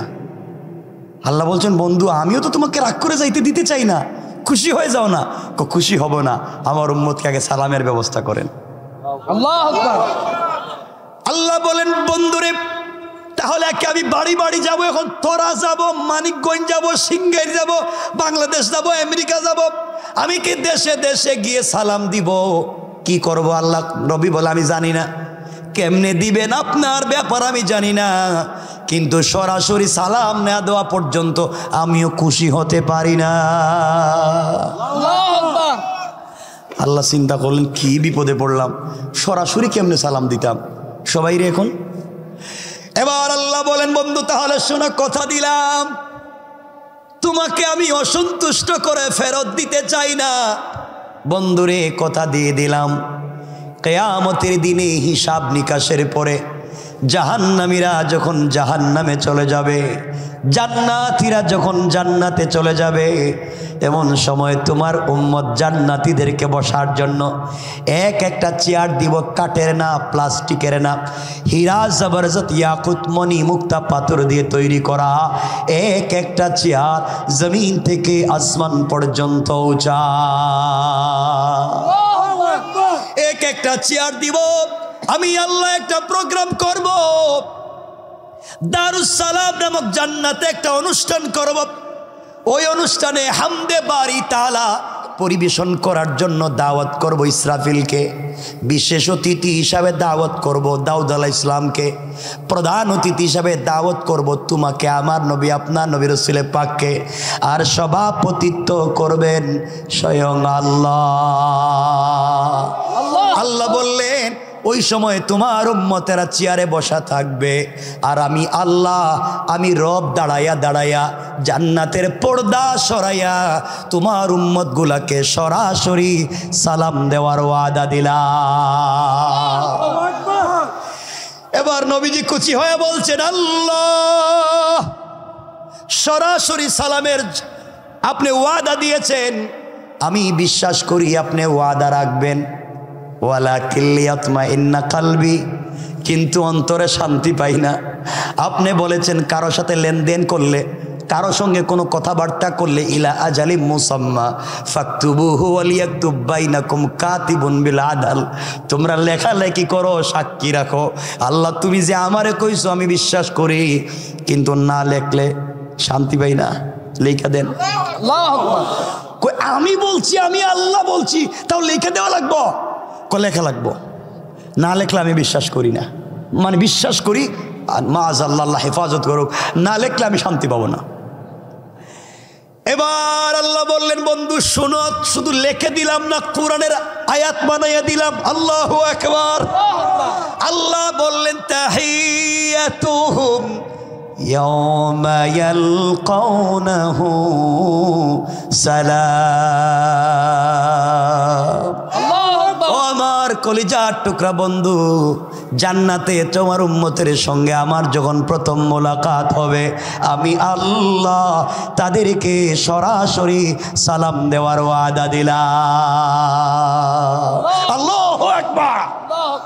নবীজি খুশি হয়ে গেছেন, সালামের জবাব দিলেন। এখানে অনেক কথা। এখন এই অনুষ্ঠানটা কেমনে হবে, কেমনে রব সালাম দিবেন, অনুষ্ঠানের অবস্থা কি হবে? রব এখানে আরেকটা শব্দ যোগ করছেন এই জায়গায়, সালাম শুধু দিব তা না, কথা দিলাম তোমার উম্মতরে আমি প্রথম নাস্তা করাবো। আল্লাহু আকবার। তো ওইটা আরেক আলোচনায় চলে যাবে, ওদিকে আর যাবো না। বন্ধু ওরা ফায়না লেখা জিকরাক, তোমারা শুধু সম্মান দিছিনি, তোমার উম্মতরেও দিছি। আল্লাহু আকবার। এবার আল্লাহর সঙ্গে রাসূলের কথা বলতেছেন। দেখেন আপনারা 20 জন একটা রেস্টুরেন্টে বসছেন, কয়জন? 20 জন। দুই বন্ধু ঢুকছে খাইতে, এক বন্ধু আরেক বন্ধুর কয় দোস্ত ওই যে বলছিলাম না কত পরশু দিনের ঘটনা, তোর মনে আছে? কয় আছে তো। মানে কেউ বুঝে না, এরা দুইজন বুঝে। এর অর্থ হলো সাংকেতিক ধ্বনিতে ওরা কথা বলেছে। রব এভাবে তার রাসূলের সঙ্গে কথা বলা শুরু করে দিলেন। দুনিয়ার কেউ বুঝে না, হেরা দুইজনে বুঝে। প্রেম তো করেছে দুইজনে, একজন আরেকজনের সঙ্গে কথা বলতেছে। তাহা কাফ হা ইয়া আইন সাদ ইয়াসিন তাসিম মিম আলিফ লাম মিম, আলিফ লাম রা কেউ বুঝে না, বন্ধু আর বন্ধু বুঝে। আল্লাহু আকবার বলেন, আল্লাহু আকবার। কথা বলতে শুরু করলেন, এভাবে কথা চালাইয়া যাচ্ছেন। আমার বন্ধুগণ আসুন, এভাবে রাসূলের সঙ্গে আল্লাহ কথা বলতেছেন। কোথায়? সবাই একটু বলেন না, আরশ আজিমে, আবার বলেন, আরশ আজিমে, কোথায় কথা বলতেছেন? আরশ আজিমে, আমরা কই? জমিনে। জমিনে। কথা এখানে রাইখা দিলাম, আর লম্বা করতে চাই না। আমার জন্য দোয়া চাই, আপনাদের জন্য দিল থেকে দোয়া থাক।